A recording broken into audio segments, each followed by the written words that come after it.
Dot, dot, dot.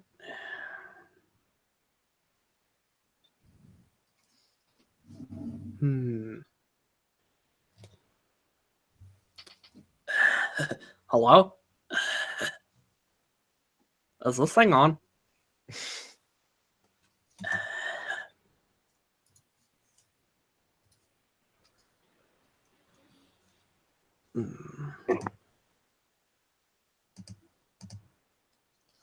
All right, we should probably go ahead and send out the links and stuff.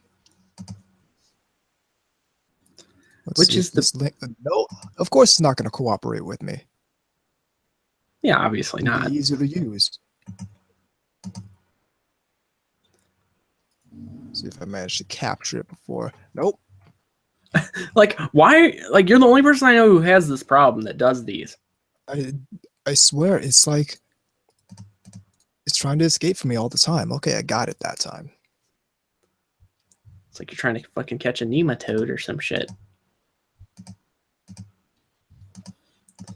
Somebody listening is like, what does that mean? What's a nematode? Well, see, there was this show called Doug. Way back when.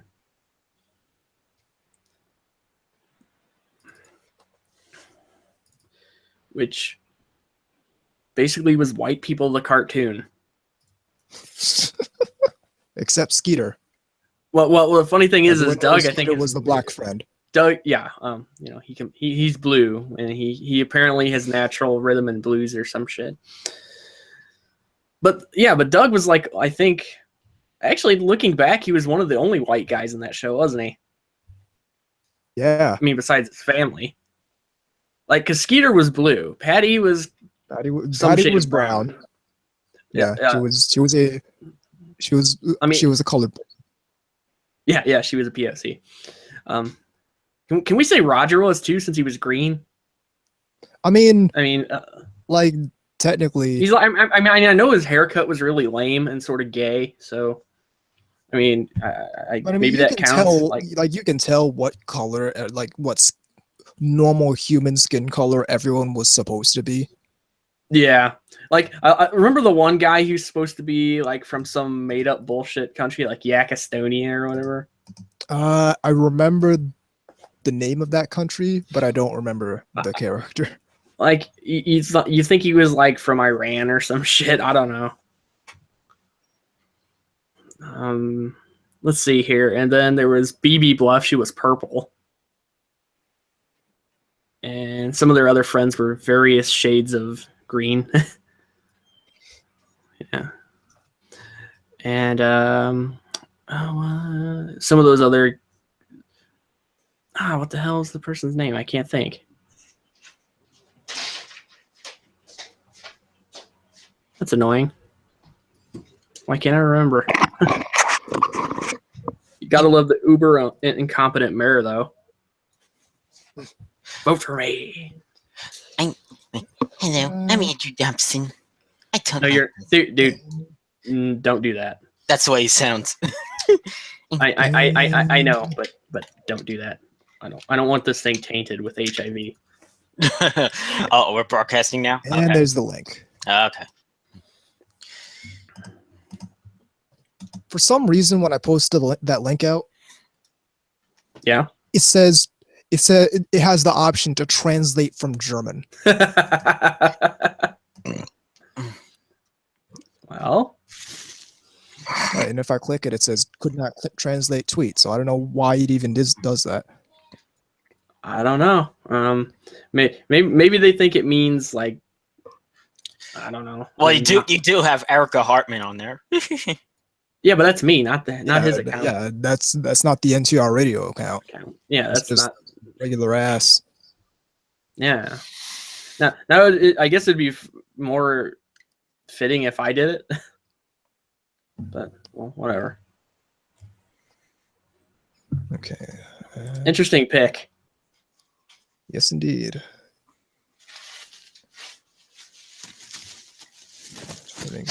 This just start posting school days pics. All I was gonna do is piss people off. I know. That's the point. All right. Let me hit up this drop-in test, and then we can get rolling. 3, Rolling. 2, 1.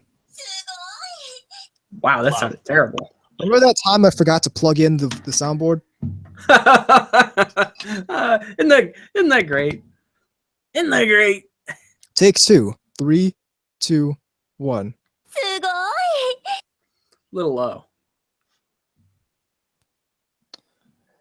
And one more time. Beautiful. Lovely. And I was just. Oh wait, are we we're going? just about ready to go. All right, okay. I'll be quiet. Good. It's a go. It's We a go. All systems green. In 3, 2, 1.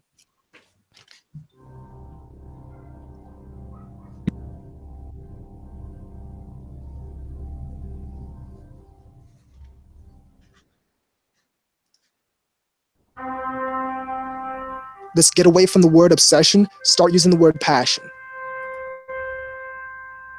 At least Fa's cute, unlike some other characters. She is okay. Also, the adventures of Peter Bear and Shrine Miko.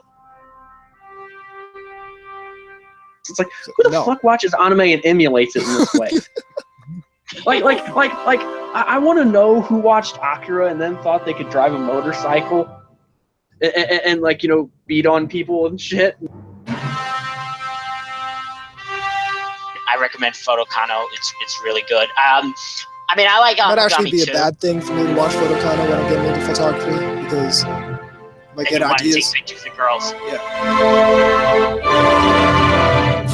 It's like I don't know what they're talking about, but I can tell they're really into it.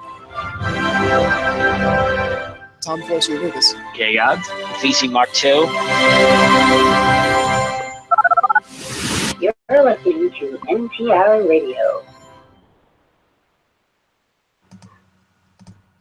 Welcome to NTR Radio. I'm Tom Force Anubis. I'm K-Gods. VC Mark II. Surprise! Normally, you would have waited another week for this podcast in particular, but I'm going to be in Boston that week, so Yep. we figured, let's do something the week before I leave, so then we can naturally roll into something the week after I leave and not schedule out of whack. Basically, we're cutting it off. Yeah. Or heading it off at the pass, as they say. Something like that. Unfortunately, I don't have a whole lot to report on watching the anime thing. I have been kind of busy with some other stuff. I watched 2 things. I finished Seiren, Same as me. Nice. and I watched the 5th episode of Gundam Thunderbolt. That's out now? Oh, Yeah. Yeah. I still need to get that. Okay, I'll Dude, watch that this. Gundam Thunderbolt still refuses to miss a beat at all.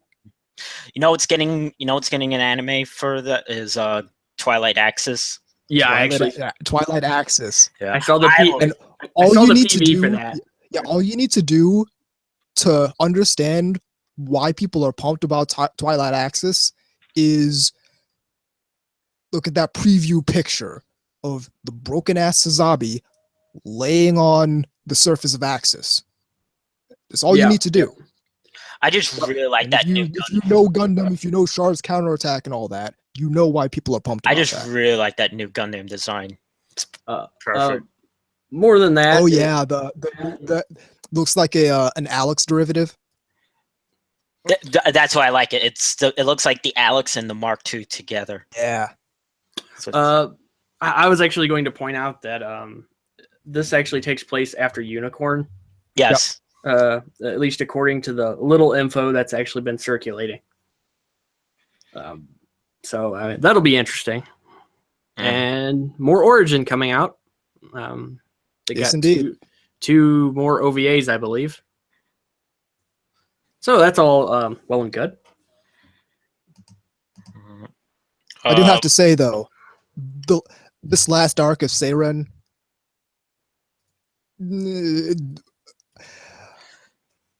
a great deal less strong Seiren kind of than the disappointed previous me. 2 arcs. It just wasn't as up to par to the other ones. That it wasn't even as good as Kimmy Kiss. I love how I wouldn't say that so much as just the last arc was like, and realistically, it comes down to the last arc's main girl. She's cute and she's like nice and stuff, but that's all she has going for her. And that, and like looking at the cost benefit analysis of her having no real edge to her personality versus how fucking difficult she's being with Homeboy, at a certain point it's kind of started to piss me off. Like at a point where like dude was coming up to her at the school festival and said, "Hey, I'd like to talk to you alone," and she's given every excuse she possibly can. That upset me, because at that point it's like, bitch, number one, we know, everyone knows, like anyone who's watching that anime knows he likes the dude. Why is she being difficult? I didn't understand that. And maybe she went to school with Chitoge. Hey, maybe. Well, but the thing is, she wasn't a bitch though. Like she's a nice girl, and she's cool, but one, she doesn't really have anything to her personality besides being nice and being the childhood friend. And number two, she's being difficult for no reason at all. So that's my piece with the last arc of Seiren. That said, every previous arc of Seiren was fantastic. Maybe they should have chosen a different girl for the last arc. I don't know. Yeah. If they make more, I'll definitely watch more. Oh, absolutely. You know, especially if we get forgot her name, but you know what I mean. All right. Is that it, or otherwise I'll go. That's it for me. Seiren was good, and Gundam Thunderbolt continues to be amazing. Yeah, pretty much same for all the other shows I'm watching. They're all ending this week, so. The feels. Oh, well, definitely for like, well, I would say Maid Dragon was the show of the season for. Seems to be the general consensus. It was originally Gabriel Dropout, but Gabriel Dropout was more like a 4 out of 5 instead of a 5. If you want to give a numerical rating. Numerical, yeah, whatever. Yeah.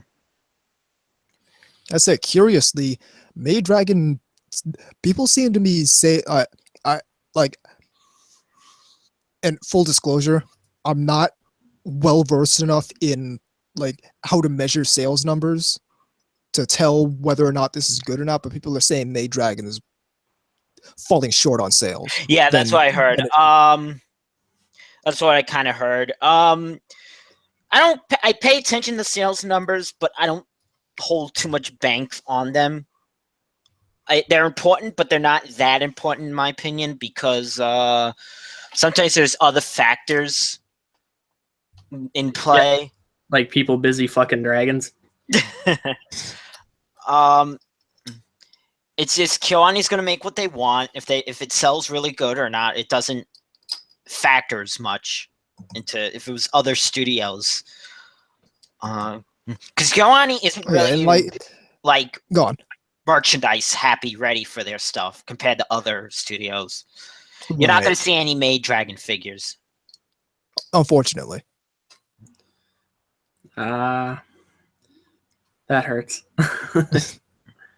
And I mean, and like that's the reason that I saw that, but a lot of people were doing the sky is falling thing with the Maid Dragon Blu-ray sales, and I'm always the type that's like, I'm either I'm gonna wait on this and see how this turns out, or number two, I know that this isn't the only factor and people are overreacting. I think yeah, just wait it out, and it's like when you know it is because people were like harping on the fact like, oh, Nichijou didn't sell as well in Japan, which there were a number of factors why that didn't do.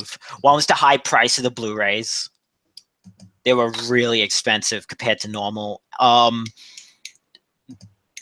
Two, I don't want to say the earthquake was a factor, the tsunami was a factor, but it may have been. It might well have been. We know it delayed. We know it delayed Madoka. I know it delayed Madoka, but I remember it delaying more than one anime, but I'm not 100% sure on that. Well, that came out right after. Nichijou came out right after. That was the right. April of that year. What is it? The show itself, in my opinion, was half and half. Nichijou, from what I remember. I only seen it once through. And when he says that, he doesn't mean like the milk.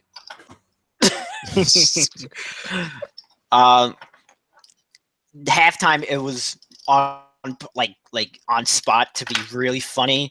The other half was like the jokes just fell flat completely. Right. So okay, but enough about that. I finished Zyuranger today. Okay. Right. Yeah, you already made the joke last week. Yeah, we made all the IDF jokes that we can possibly handle last episode. I loved it. I mean, insert menorah joke here. I loved it. Oddly enough, I did see the ending like 20 years ago on buying like the tape, not even trading tapes, just buying recorded tapes. I thought you were going to say you saw it like on some weird like public access channel or something, like caught the end of it. That would have been great. But nah, this was just because at the time I had to request like what set of episodes, and since I kind of knew what happened, I just the thing that was like at that time it wasn't like getting the whole thing, just get the best at the part of the show where the best stuff happens. So naturally, a lot like the best would always be to get the endings, because that's where like everything. Not for all the shows I bought there, but there were like at least 2 that I bought like the endings for. So there was that, and I'm now starting on O Ranger. O meaning it's some weird pun on like King and Aura. It doesn't matter. It's great. I already watched the first 6 episodes of that today. Here's the thing: it's really easy to marathon these shows. So unlike Mazinger Z. Well, I haven't watched all the episodes. Unlike what people said about Mazinger. Yeah, what people said about Mazinger. Well, to be fair, those kind of shows can kind of get kind of tedious to watch a lot in a row. Well, that was the era when nobody had VHSs and everyone, and like it was week to week on TV, and that's the only way you're going to see it. Well, right. This way. I understand that, but at the same time, I mean, it's like watching, like, I don't know, a dozen Sailor Moon episodes in a row or something like that, Well, I would say that about this stuff, but I'm like, it just hooks me so much. It's like, okay, give me the next episode. Give me the next episode. First off, the episodes are only 19 minutes long. So interesting. Yeah, that's interesting. Cool. It's like a Gundam Thunderbolt episode. Almost. The other thing is, or hentai. The other thing is, like to put it on the flip side, I had to slog through not all, but some of these like old robot shows that I always wanted to see, and then like we're watching, I was like, oh, let me get through this, like Dragonar. Okay, I was gonna say what, like Orcus, Guy King or something like that. No, I haven't seen Guy King, but I'm trying to think of some other ones. Elgaim was kind of cool. Elgaim is generally considered to be pretty cool. Yeah, trying to remember which one I was like. And I actually liked Double Zeta, so that wasn't. I think it's one of those ones that kind of got off on shaky foot. Yeah, I'm trying to remember which one. Realistic, I think Double Zeta is one. Like, I really don't find any fault with Double Zeta at all. Hey, we all know you're a Like, Haman I understand fan. why people's listen. All right, the Haman thing notwithstanding, I understand why people think there's something wrong with it, but I don't see any of those details as faults. Except for Yazan. I think. But people were complaining about the tonal shift. And honestly, I think the tonal shift was 100% appropriate. Like, how are you going to do worse than the ending of Zeta? Like, how are you going to get more dark than that? Let's not spoil that for anybody. Yeah, no, let's not play who's dead, who's alive. Ending of Zeta Gundam, because that's all that's going to do is make everyone upset. Speaking of dark, holy shit, this stuff gets dark in Super Sentai. There was an episode I was watching, I think it was like 4, where there was a monster that was sending out little things that went inside people that turned them into monsters. And there was basically like it was making them into like robot monsters. No relation to the movie. And then anyway, there was a cop that was turning into one of them. And so he's like putting the gun to himself. He's like, I need to kill myself. It's like, I don't want this monster, get this monster, out of me. I mean, they you see that on Power Rangers? Yeah, exactly. I don't know. Maybe you just saw a really bad Godzilla remake. Yeah. Granted, what I heard about the show is that it starts off really dark, then it gets really light because it came out at a really bad time in Japan. Came out at a really bad time in Japan, 1995, because that was the time of the Kobe earthquake and the sarin gas attack. Yeah, by the those crazy cult idiots. Yeah.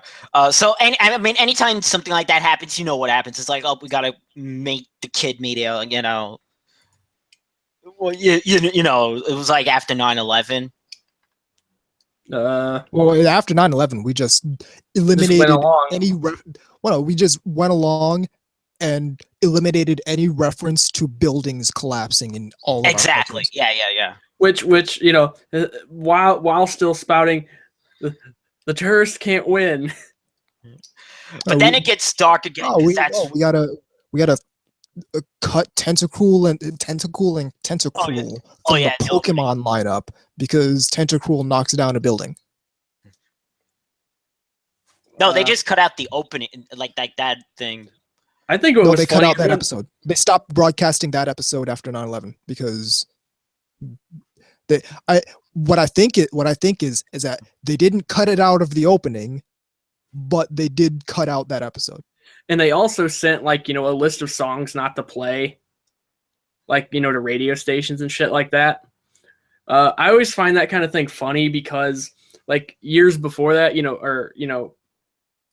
or not years before that, but for example, when Katrina happened, one of the local stations was playing When the Levee Breaks.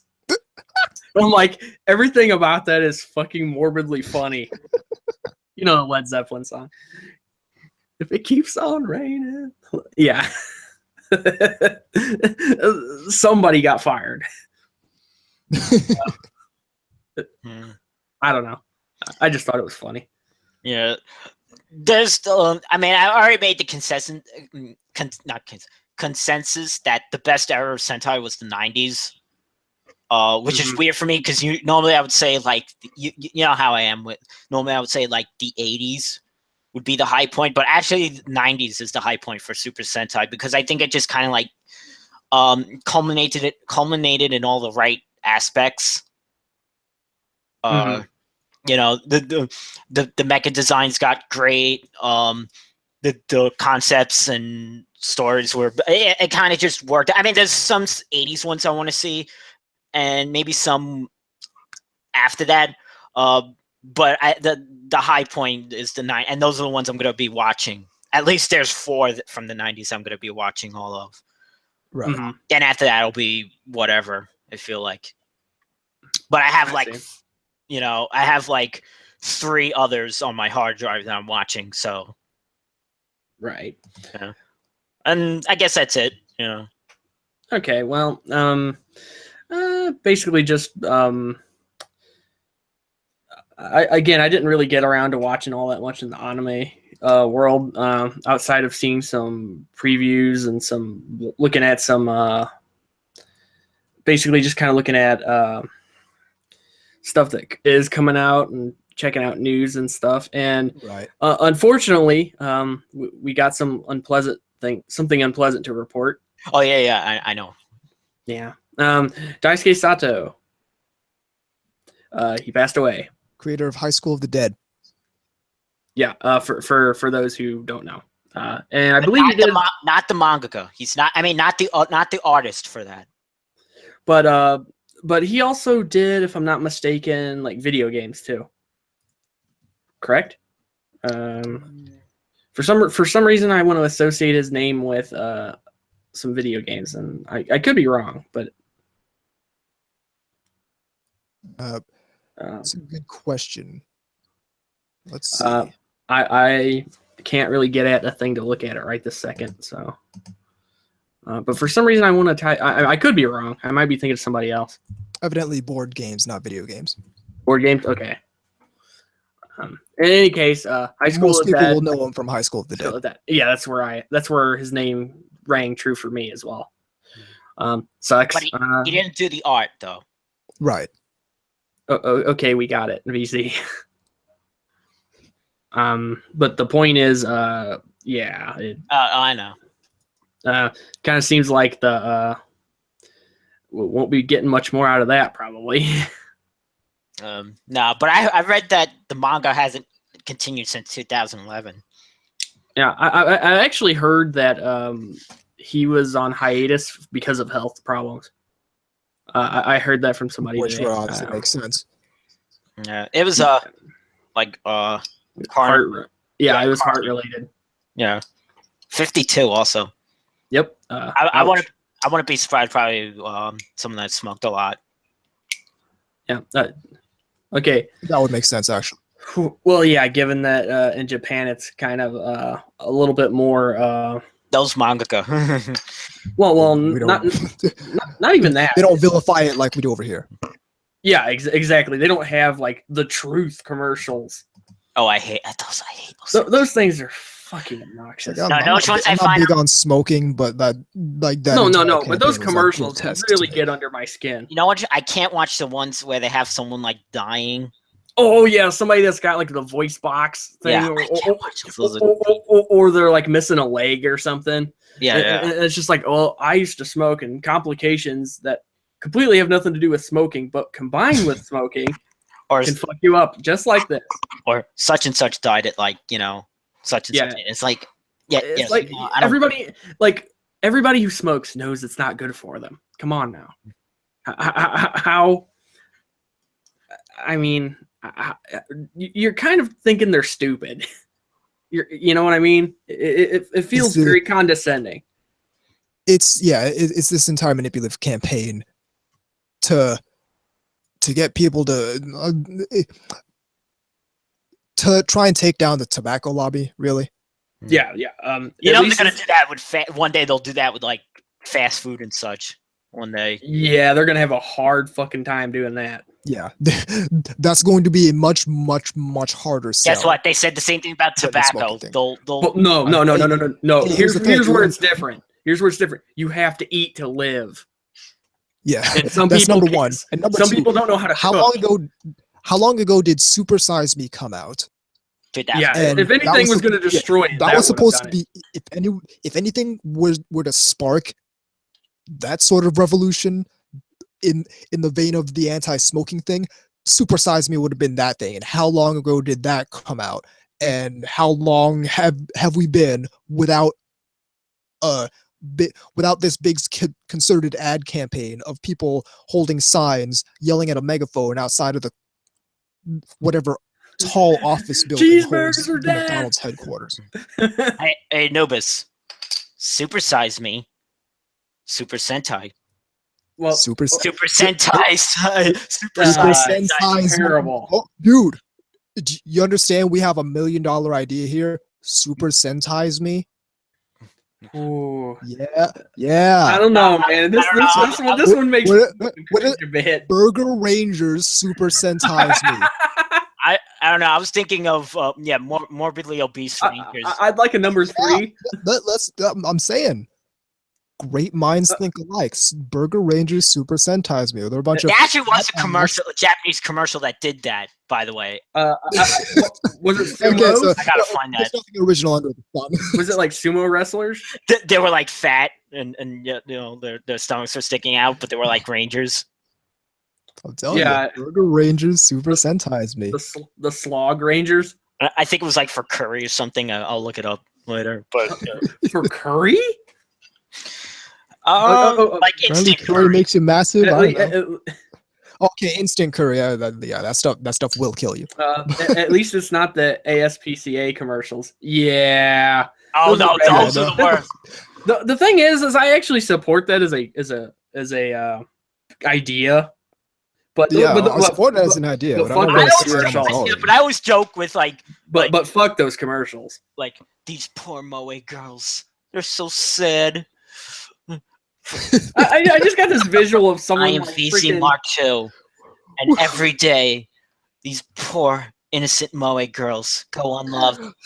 Have the camera pan slowly On across some anime figure. Yes. fucking Yuno's in a cage. like with their eyes, like when they're super deformed, with the tears are coming out the sides. Fucking, there's a dog bowl in there. Oh, this is horrible. This is horrible. And they're just like There's shaking. there's some creepy otaku in the Put background. them in the snow. No. There's some creepy in the otaku in the background getting ready to hot glue. Oh, that's horrible. You put the figure in the snow. Yeah. Or like you simulate like it's hurricane weather, but it's actually just somebody like with a fan in a bathtub. You see like what looks like beach balls or soccer balls, but it's actually just like some little like micro machine looking deal. Yeah. Like that you're moving like with the fan. The little car like. That's terrible. This is a terrible idea. You guys realize this, right? I'm telling you. For just $40 a month, you too can adopt your very own Moe girl. You'll get nutritious, delicious cake and amu rice and Hamburg steak. Ooh. It sounds like a good deal. But It guys. sounds like that Blue Apron thing where they send you a meal like every month, $40 a month. I get my own anime girl to come and cook this stuff. No. Since we're talking about ASPCA, shouldn't we be talking about the dragons? You know, like from May Dragons, because we're talking about animals. It's like these dragons are being hunted by poachers. You know how they send you dragon to run roughshod over your life. Wait, I got it. You know how they send you like a plush of the animal that you're supporting? Well, they sent you a Dakimakura. Yes. Or an Onihole that's like The whole. Yeah, it's just like, ooh. Just remember, they made Oniholes for Rokubu. Of course they did. Because without them, how could you make all those wonderful basketball jokes? I know someone that bought them. I think full court press. I think you know who. I won't say, but I think you know who. What slam? You won't dunk? say for fear of incriminating someone. I won't say, but yeah. I'm almost certain he bought them. Foul. No. Because I mentioned basketball. That foul. Yeah. Yeah. Stop double dribbling. Yeah. There's actually a show. I told you there's a show coming in the summer season that's done by the same artist as Rokubu, and it's called. The title translates as "Here Comes the Three Angels." See, I thought it was going to be another sports-related thing. It was going to be like Three girls play backgammon or something like Are that. we gonna get that No, Moe this one golf anime I've is- been wanting for a while? 3 girls in like a band, but not like K-On, not like light music. I was yeah. Three girls in a band. I've never seen this anime before. This has No, never no. happened before in the anime world. Yeah, but 3 this girls time in a it's band. lolis again. Will be the Renaissance of loli anime again. No. Well, You know no, it's not no. gonna be the Renaissance lolly anime. No, but you said three girls in a band. It's like, oh, they're like a power trio, like Rush. Maybe they play like really advanced prog rock type stuff, like King Crimson or something, or Yes. Just like covering Roundabout. Making JoJo jokes. That would get the JoJo's fandom on board with it. Someone needs to make an anime that takes place in the 80s. How about something from the 80s that's current? And I don't mean like Higurashi, where they just superficially say this takes place in the 80s or something like that. I want like you want something that's like not anachronistic. No, I want like the hair, brick cell phones, bubble economy, Japan, hookers and blow. Ronald Reagan's president. RoboCop, real popular. Yeah. Japan will take over everything. Mitsubishi is in more places than Ford. I don't know. Cold War. Yeah, but to be fair, that was kind of the end of it. But well, yeah, but they could still like. Yeah. I mean, it would still be horrible, regardless when it was. So. Yeah, I mean, the under the influence where like when Gunbuster was made, and then all of a sudden, hey, we thought the Soviet Union would still be there in the future. Leisner too. Yeah, like that too. Yep, sure was. Yeah. There was an anime that they made in '82 where it was called Future War 1908X, and it was about basically like World War III. Okay. I only seen the dubbed version. This sounds like it could be totally horrible. It was actually pretty cool, but the dub version had the songs. I don't even know if they got like they paid for it or they just used it Just without. the song from Asia, din now din din din din din din din. The Asia song. I know a lot of songs from Asia. Yeah, but that's the the band Asia song. This is the official national anthem of Asia. Yes, I know Asia is a continent, not a country. I'm being deliberately stupid. I mean Asia, the band. I knew you meant that too, but I still thought it was funnier. Okay. All right. Anything else before break?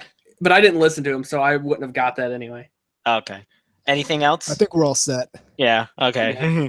We better go before we continue to make bad, Moe girls in captivity jokes. In the arms of the angels. That's no! We're up against the break. Keep it right here on NTR Radio. Moe girl Cold War. That's not okay, Anubis. Moe girls behind the Iron Curtain. You were pulled from the wreckage.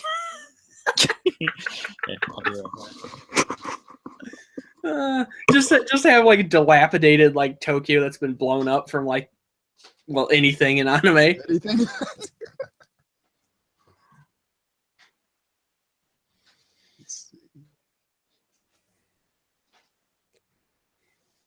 Everything about this is horrible.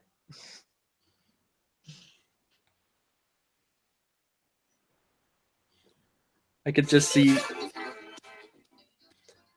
a bunch of key characters crying. So it's a normal day in the key world then. Yeah. Lolis must suffer in the key universe. Everybody knows that. It's just how it rolls.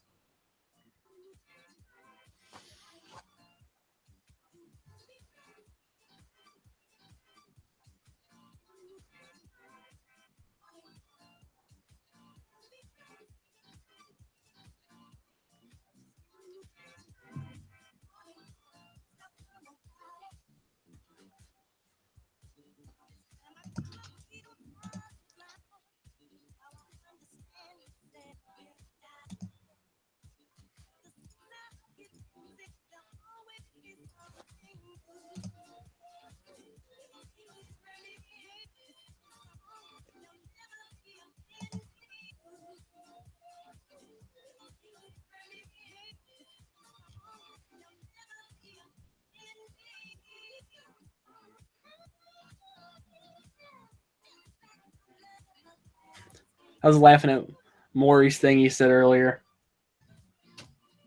His thing about anime hipsterism. That was pretty funny. It's also freaking seemingly true. Oh, yeah.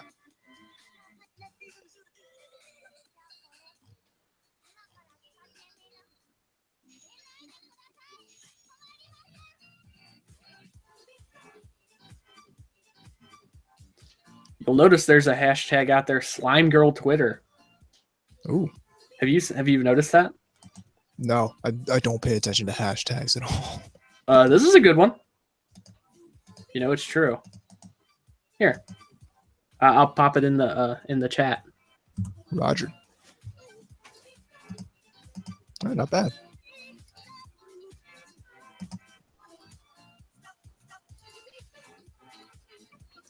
I keep forgetting I can do that. That was weird. You laughed before I fully said it. No, I saw the Drongo posted the link to Cocoa Puffs in the chat. It's like fucking Cocoa Puffs. Oh, okay. Now I see what you're laughing at. Yeah. Look in the corner. Free T-shirt offer. Like wearing that T-shirt just guarantees you're getting your ass kicked. Yeah. I read that movie that I was telling you about, Future War 1980X. Was controversial when it came out in Japan because it was depicting like nuclear war. Yeah. It's not like they have any knowledge about that. Yeah. Speaking of nuclear, I really want to see Shin Godzilla. Okay. That's the Hideki Anno directed one. Yeah. Yeah. They said that it was really good. I just got this visual of him not being able to resist putting something in there that makes no sense. Well, I mean, the trailer, I seen stuff that was like very Ava, like the tanks all lined up on the cliff. Yeah. You mean like, yeah, just like the Nerve kind of thing. Exactly, and also the music is done by the same guy that did the music for Ava. Yes. No. Referencing the chat here. No, the basketball jokes would be a bad idea in that capacity on here. Let's just say there was a lot of sports metaphors for unconsensual sex, and they were really, really bad. Stuff like, John Madden, like doing the thing where he's like, and the guy came in the window here. It was really, really foul. Moe baseball and Moe. I mean, not in baseball. Moe. I was gonna say there already is baseball. Yeah, I meant Moe football anime. Moe American football. Yeah. Or rugby. Yeah. Moe rugby. Yeah. It just be like the scene from Full Metal Panic from Hofu, but it just be cute, like Moe girls just like headbutting each other and shit. Moe Ultimate Fighting.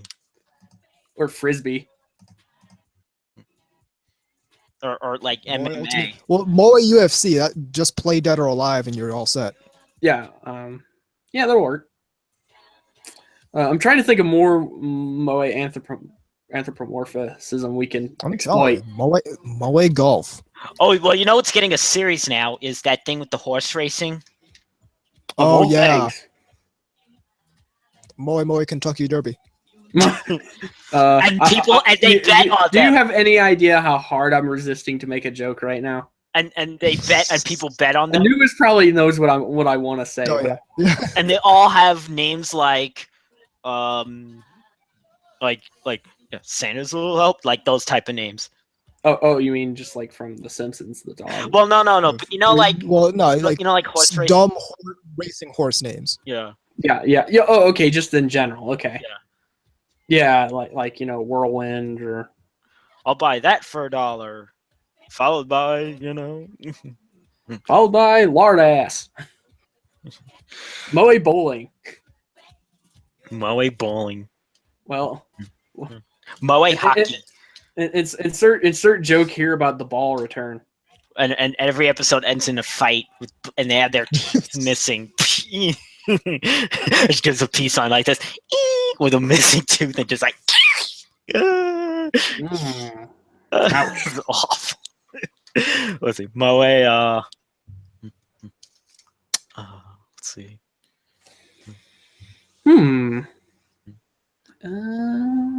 Moe badminton. Moe checkers. Moe chess. And they'll just be like, some really bad UE, like, palette swap or something like that, and just getting pissed off. You never moved your back row. Let's see. Moe NASCAR. Oh no. Yes. No. Yeah. Moe Yeah. F1 racing. Yeah, but Moe like instead Formula of Moe Formula 1. But instead of like, like laundry detergent and shit, there'd just be like Japanese things like Tenga on the side. Yeah. Well, no, they don't even need to actually paint like actual anime people on the side of the car to promote this stuff. They could just paint whatever character the car that is driving the car on the side of the car. Yeah, but it'd be funnier to see the product placement though.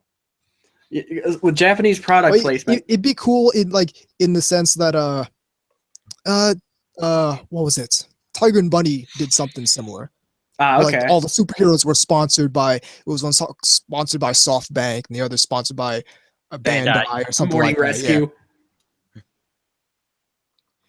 So that would be legitimately cool. Yeah, Draw Girl in the chat. How to make Redline better? Yes, infinitely. Well, first thing they need to do is get a better naming scheme. First thing they Robo-World, need- really? Robo-World. Machine was it? No. Machine Head. Which is fine if you're listening to the Deep Purple album. What was the duo's name?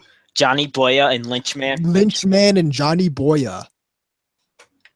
Everything about this makes me want to put my head in a blast furnace.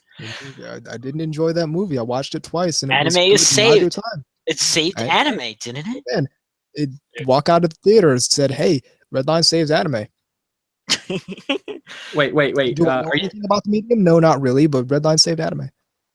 Did Uh, I like anything other than is this Akira? Is this No, referring not to the really, guy but in the Redline saved hat? anime. Yeah. No, not the guy in the hat. No, this was the guy. On Anime World Order. Okay, so some clueless schmo. The British guy. No, the guy who looks like Chuggo. The British guy, yeah. That's not a compliment, man.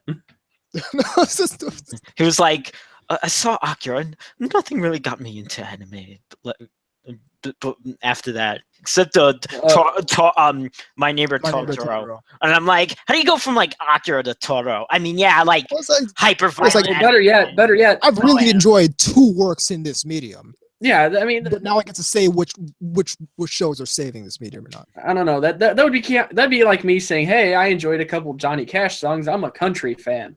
Yeah, exactly. No, doesn't really work that way. But whatever. Let's get at this second segment. Why did I did that 2 weeks in a You've row? done that I have again. no idea why. I don't know. Come on, man. You're a time enforcer. That's probably why. Yeah. All right, let's get at the second segment. He skipped the segment and is coming back to warn us. Hey, we fucked up. Did you get the name Forward back. Time? I know, probably not. But did you get the name Time Enforcer from Power Rangers Time Force? No, Yeah, I was gonna say I don't see him as entirely not. Yeah. No. See, this is what he does on the weekends. Power Rangers. It's a vote. It's a vocation. Power Rangers Time Enforcer Anubis. Yeah. There you go. Let's get at the second segment. Yeah. Before we're already Books babbling. on Animu and manga. In 3, 2, 1. Welcome back to NTR Radio. So this episode, we're getting literate. Talking about books. What'd you call me? You gotta read. You gotta read stuff. Bound pages with covers. But before we do that, I'm going to tell you how to get at the chat room. So, live listeners, you want to head yourself to she'slotscontrol.net/podcast. Hit the chat link, follow that, and you'll give yourself a nickname and join us in the IRC. Alternatively, you can use your favorite IRC client pointed at irc.ryzen.net and join us in the # or # SLC media channel. In addition, you can get at us on Twitter at TEAnubis, at classic_KGods, at VZMK2, and at NTR Radio. And as always, you can email us at the email box, ntrradio@gmail.com. See, he's practicing that auctioneering secondary job. Yeah. Or perhaps just like, guesting on a Bones Thugs and Harmony album. I don't know. Books on anime not to read. Susan Napier, which I had to read in art school. See, actually, I've seen it, but I haven't actually read through it, and mostly because by the time I actually could get it easily, you had basically told me, it's like, oh no, don't do that. Yeah. There was a chapter on hentai, and one girl in the class didn't want to read it. Gee. Okay. It offended her. Yeah. Yeah. Yes. They're triggered. We get it. This was the mid 2000s. This was before all that triggered stuff. No, but those kind of people were always. Yeah, but the mentality was still around. Yeah. I mean, there was people in one of my literature classes that when they got the ugly parts and some of the things, that just just be like, and just kind of throw a bit of a fit about it, really. Yeah, I mean, which book are you talking about specifically? I can't remember the name of it. From Akira to... it was originally from Akira to... I don't know, one of the Miyazaki things. Yeah, I for some reason it got updated to it had Ghost in the Shell on the cover. Oh yeah. It had the Major, right? Yeah. Just the movie version. Yeah, with her legs crossed or something like that. No, her arm was crossed or something. Okay, well, it's been a while, but well, to put up the laziness that this author had, she used she watched the Guyver, but not the cool OVA, the one that I recommend. She watched the one shot that was made before, which is okay, but you really don't get the full story. Yeah, but that's how a lot of academics actually are with this stuff. Yeah. They don't like stuff that you have to have some either background knowledge with or have to cross a different medium. I mean, and this is something that's really common in Japan, how stuff is just littered throughout video games, manga. They got the concept of the media mix. Yeah, multimedia in a true sense. But the thing is, and that's something that's entirely alien to us here. Yes, at least insofar as the anime fandom goes. Curiously, because a lot of people know and hand wring about how anime gets made over there, but seem to completely lose that sense when it comes to actually talking about it. But it's true though. You'll see people that complain oh, I shouldn't have to see this. This should be able to stand on its own. Yada yada yada. Oh yeah. Those people. But that's completely the wrong way to look at this stuff. Which, by the way, those people would never be able to get through Cinderella Girls with that attitude. Those kind of people wouldn't watch something like Cinderella Girls. Yeah. Come on. She's the one that said that the crater in Akira represents an anus. She's that one. Yeah, I'm willing to bet I'm willing to bet this person has multicolored hair now. Probably does. Wouldn't you bet? Doesn't that sound like something that this individual? It sounds like a potentially safe bet to make. Like yeah, yeah. Just it's funny because if you read a lot of interviews and stuff with authors and creators of this stuff, you'll see that the kind of Freudian things they try to shove in there are completely from their own imagination. Yeah, well, oh yeah, also they're not as there are some anime directors that are a little off, but most of these creators are really just normal people. Yeah, I mean they've made them into being Toshio Maeda is the best example. Exactly. Yeah, I mean I grew up watching I Love Lucy. Yeah. And just like all these like 60s and 50s like regular sitcoms and stuff. And just like baseball and just like liked a lot of Americana kind of stuff. Yeah, Bewitched was big in Japan, which kind of like helped the magical girl genre. Yeah, that doesn't surprise me. I mean, looking at some of their shows and some of their things, it's easy to see why that would, or how that would kind of pick up steam there. Yeah, you know what was big in there, which maybe explains the impetus to create Redline, Wacky Racers, which incidentally was more engaging than Redline. Those were actual characters. I mean, the was it the Clobber Twins? Probably had more character than Lynchman and Johnny Boy. Well, it's like they didn't really make any bones about them being one-dimensional characters. Like, and they didn't try to. Okay, I'm going to stop myself because I can go on an entire tangent on why I didn't like Redline, but we're talking about books. We should watch in real time and then just make a commentary and like. I ain't gonna waste my time doing that. Redline in real time. No, I'd rather watch it. That would be watching Redline for the third time for me. And guess who's not watching Redline 3 times? It's not gonna do like the Char thing where it's 3 times better. Or... no, if anything, it's gonna be 3 times worse. Anyway, going back to books, I'll throw a couple out here. Let's see here. There's a plethora of manga drawing books out there that definitely are mixed bags. I used to collect those. There were some cool ones out there, like the hard draw manga ones. There was like anyone that's from a Japanese author at least has some credibility. Well, the ones that were interesting to me is that they had them separated into kind of categories like monsters. Robots, schoolgirls and things like that. And I actually do have a few of those. And I honestly bought them more just to gawk. One of the coolest of one of those that I don't own it anymore, but I have like the. Oh, is it one that was lost in the flood? Yeah, I lost all those. I'm sorry, man. That's all right. But I have the download of that. I actually have the downloads of like all these most of these art books anyway. But one is the Even a Monkey Can Draw a Manga. Oh, isn't it the one that has the Tokyo Youth Bill thing in it? Parody or whatever? No. This was done in the late 80s. This is the one that. Oh, okay. I know, but I know what you're thinking. You're thinking something similar. The first was pro and then anti-circumcision, because that was a segment on PR manga.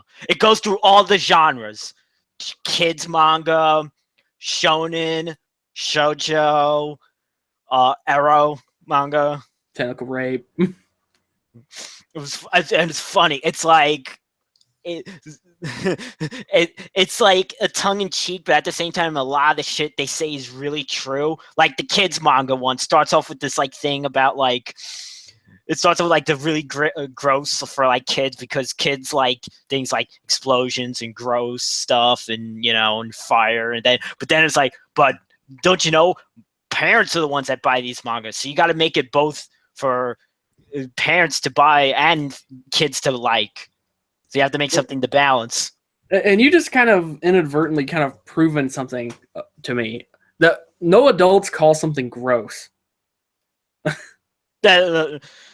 Nah, they just say problematic. Yeah. Unless they have the minds of children. That's what I'm getting at. When people say something is gross that they don't like, and I'm referring specifically to not like something that's like Nickelodeon Gak or something, but I mean, just something they think is unpleasant, and they say it. It just strikes me as very, very, very infantile.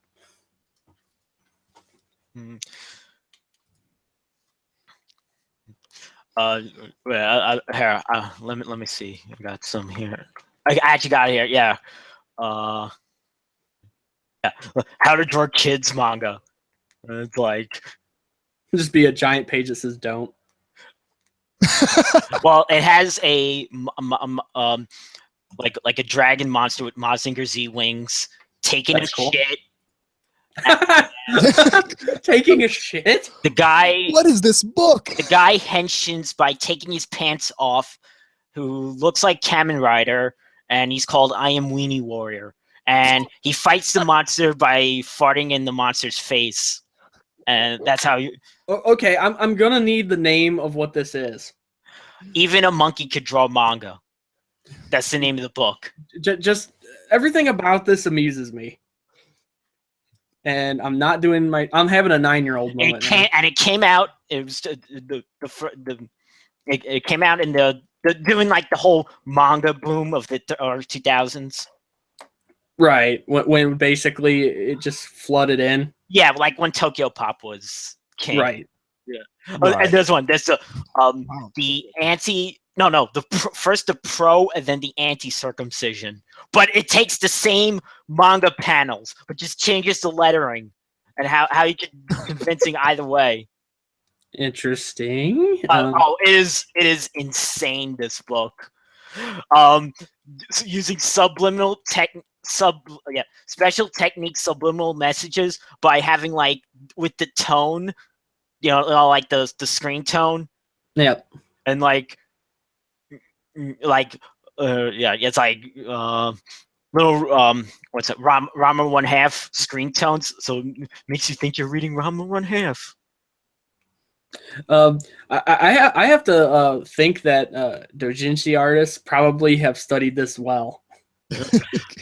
But I love like the beginning was like it starts with like the guys like the manga that comes out here now is crap. It used to be good, and the manga he's talking about is like "Ah My Goddess." Oh, because it was from like it was like made in the late 80s. Right. Is it still available, or is it one of those things that's long been It's long gone, more than likely. But like I said, you'll find the download. Somebody got like a PDF or something out there. I'll send you the torrent download for it or something later. Yeah. It's really worth it. Okay, that's fine. You'll piss us off laughing at some of the shit.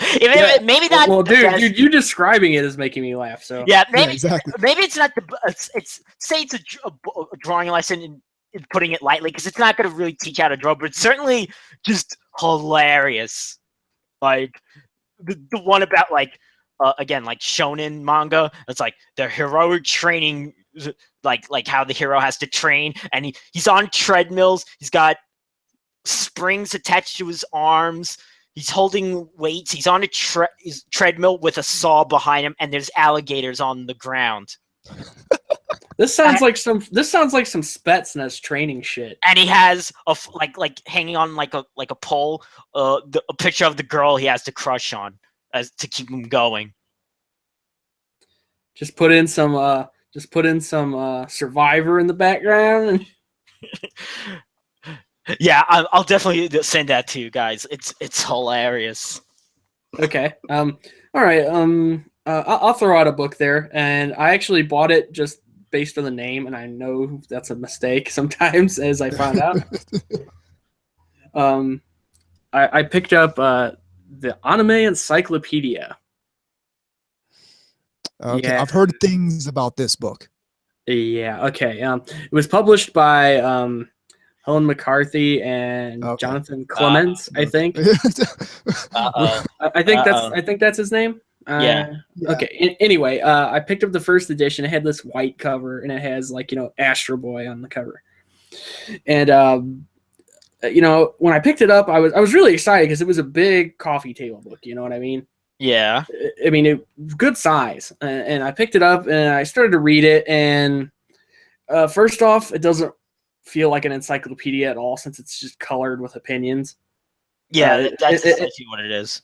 Yeah, I mean, it's not like, it has all the info and it just has a synopsis. It has lots of obnoxious, snarky comments and shit. I used to have the one about like the hentai anime. Right. And yeah, I can't even imagine what that would be like in comparison. That was where I learned about Cream Lemon. Right. Well, anyway, yeah. They hold viewpoints where it seems like they don't like anything post 95. Naturally. In general. Two, there's some things that sounds like they didn't even watch, and it's just like they wikied it or something. Just because you can see that they didn't care. What stuff did they find like totally disgusting to their sensibilities? Oh, you mean like Lolita anime? Yeah, exactly.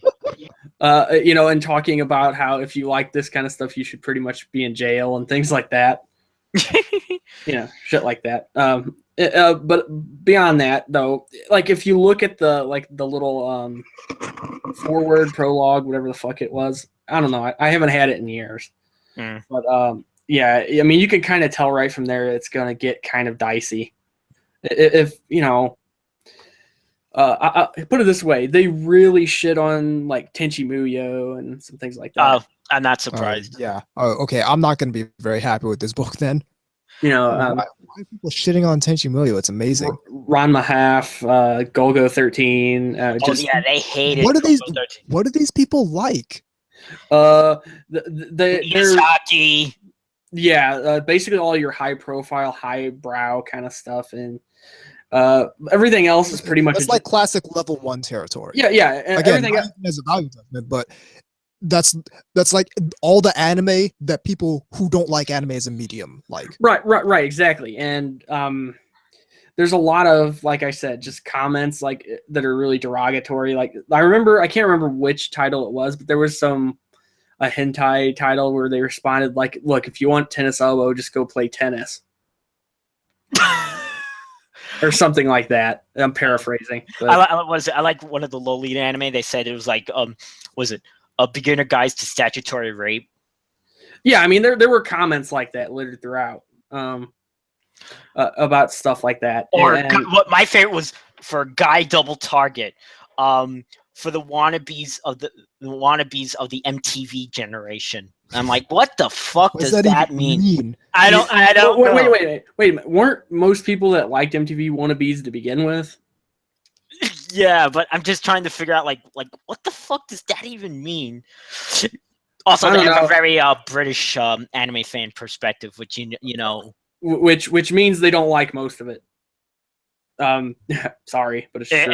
Extremely prude about it. Oh yeah, like there are comments in there that just make you think these people like are like kind of like they have the germaphobe kind of thing, but instead of that, it's just fan service or sex or anything like that. It's just like ew. It's like Hitler levels of prude, Yeah. No, for those who don't know, historically he actually was prudish. That actually is a bit of an anecdote, but yeah. But I actually picked up the revised version against my better judgment. Yeah, which had a black cover, and no, it just was more. The same. Yeah, and the same ass wipe comments and stuff were in there. Anything for like newer shows. Like that was another thing I noticed. Either they fell into almost two categories when they were new shows. They read like the synopsis that I expected it to be, when I originally bought it, which or two, just this really what you expect an encyclopedia. Yeah, exactly. Or two, just dismissive.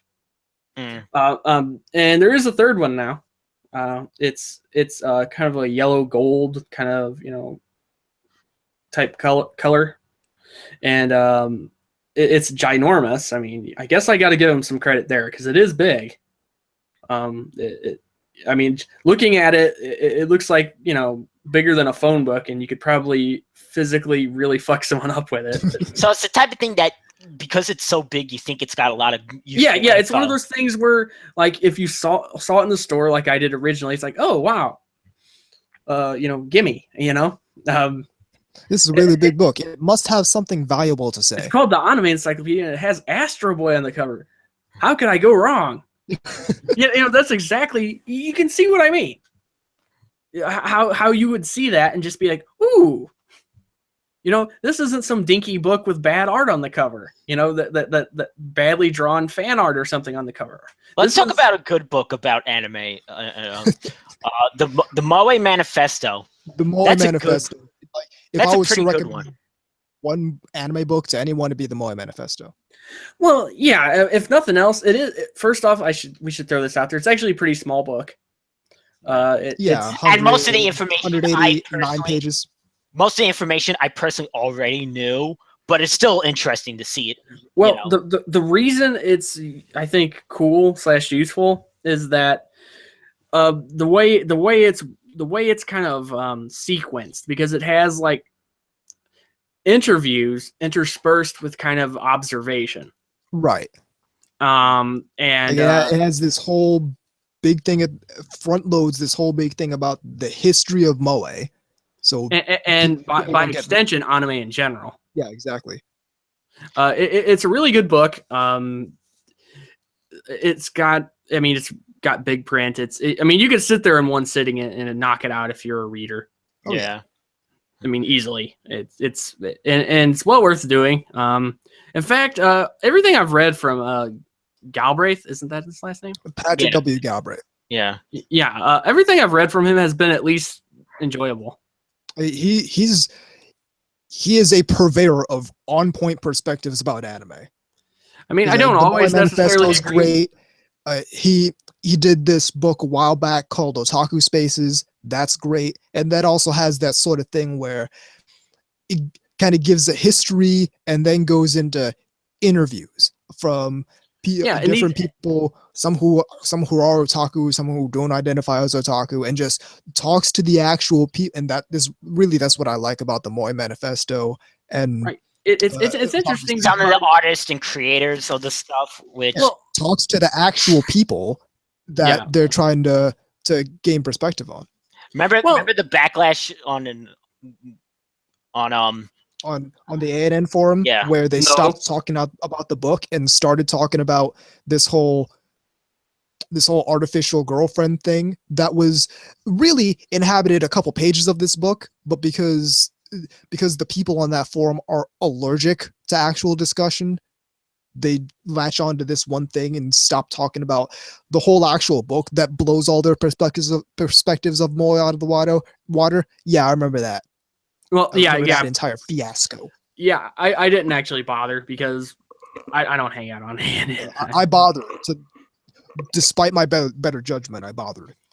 But and I was bothered. Quite he bothered. Was triggered, folks. Well, the thing is stupid perspectives. The way these things are kind of the way they're again sequenced, it kind of punctuates the points. I would say. And then they kept going. What does Moe actually mean? They kept bringing that up over. Anyone who's interested in having an actual discussion about Moe Can we stop talking about worthless places like them? I wish we could. No. I mean, stop bringing it up. No. But K-Gods, here's the thing, though. So the book exists, but somehow we still have people asking that question. Yeah, I know, but reading's hard. Well, it is like that. You ever see that? Maybe sometimes it's something you got to do to actually understand it. But the point is, they're not actually trying to understand things. You ever see that image? They just want to try and ask, "Oh, what does Moe mean?" Because they think that's a gotcha when that hasn't been a gotcha for the past 5 years. You ever see the image macro of the bald eagle shredding the book, and it says, "Reading is for faggots"? No. Why? Oh, because the whole that sounds like some shit. Americans not reading, which is that just sounds like edgelord nonsense. Okay. Going onward. Anubis, talk about that book by what's his face? The one database. Database animals. Yes. Well, you're the only one I know that I even tried to read that one. I read sample. I read like the sample on Amazon. And so here's my story with Database Animals. I bought this book at the same time as I bought the Otaku Spaces book. And the stark contrast between these two works of nonfiction is the thing about Azuma's book. It's really the exact opposite of what Patrick W. Galbraith tries to do. So instead of saying, let's cover otaku culture by talking to the people who are already steeped in that culture and trying to figure out how they're how they operate and whatnot.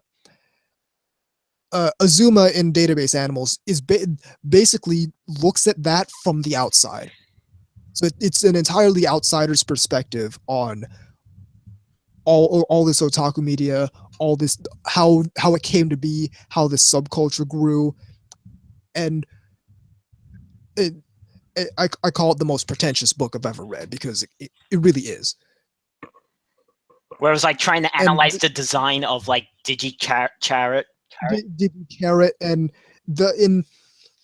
I can appreciate the idea of wanting to investigate this kind of stuff, but at the same time, we can get there without one having to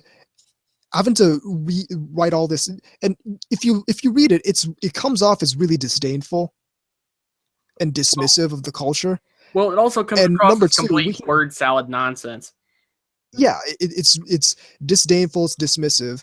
There's a whole lot of stuff here that like I'll read and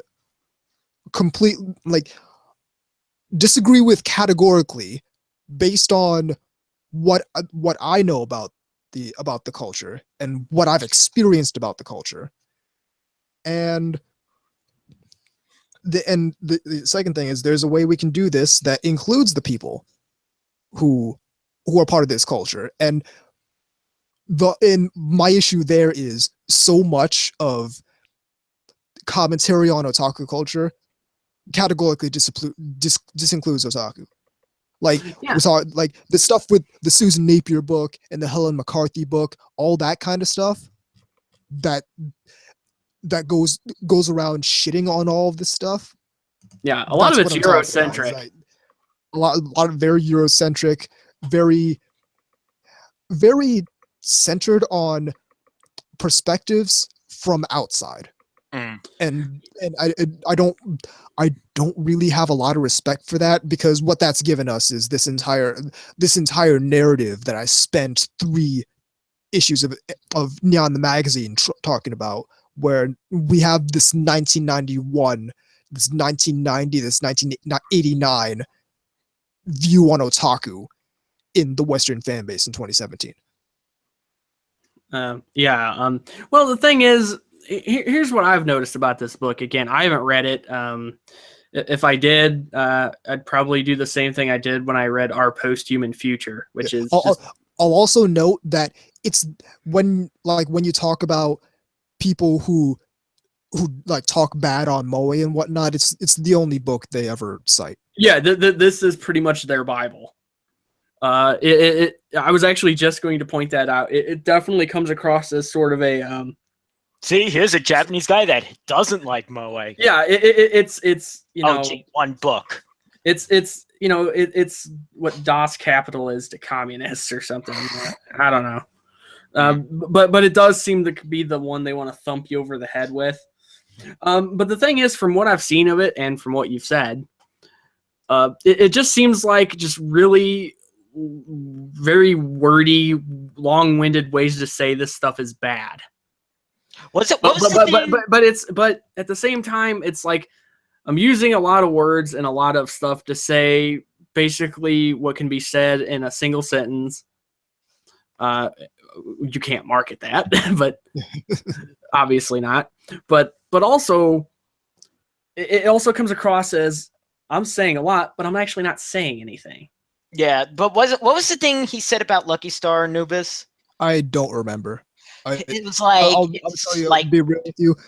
It's been quite a while since I picked up that book because it just got to be a chore for me. I'm on page 100. There's really not much of the book left. I finished it at some point, but at a certain point, it just became a slog for me to read through. Just because it's so disdainful, it's so mean-spirited with regards to otaku, and it's so filled with unnecessary wordiness that it's just like, what are we doing? like I said, I mean, it's bad, but I mean, I've unfortunately, due to college, I've had to read some really nasty wordy books. And when I say nasty, I mean, did I ever show you that one?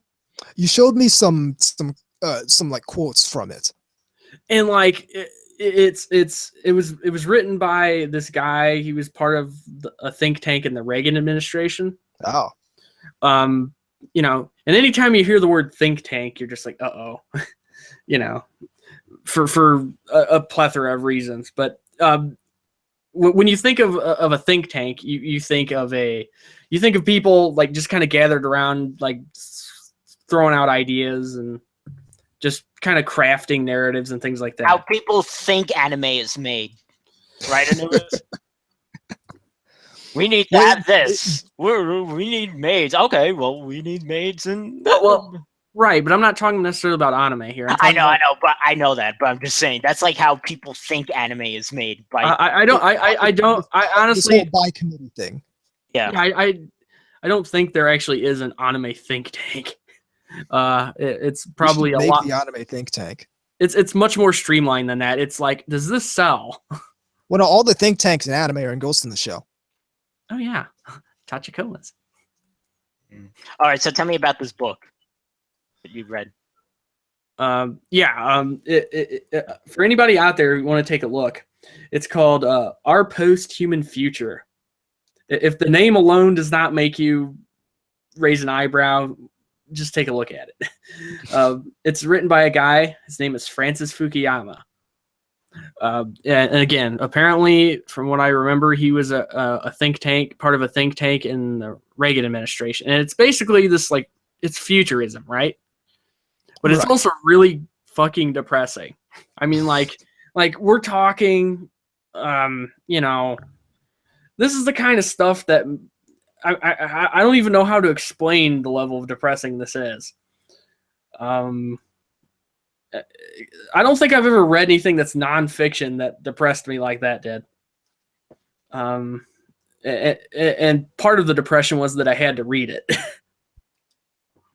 You know what I mean? It was one of those like, it was one of those things where they wanted you to read it and like do almost like a journal, like after you read a chapter, write what you thought about it. I fucking hate doing that. Yeah, it was. I think it was actually the basically the equivalent of a term paper. Right.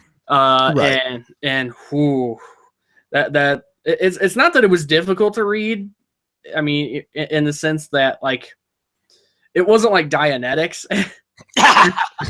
You know, I mean, I understood what he was saying and knew it wasn't just some claptrap.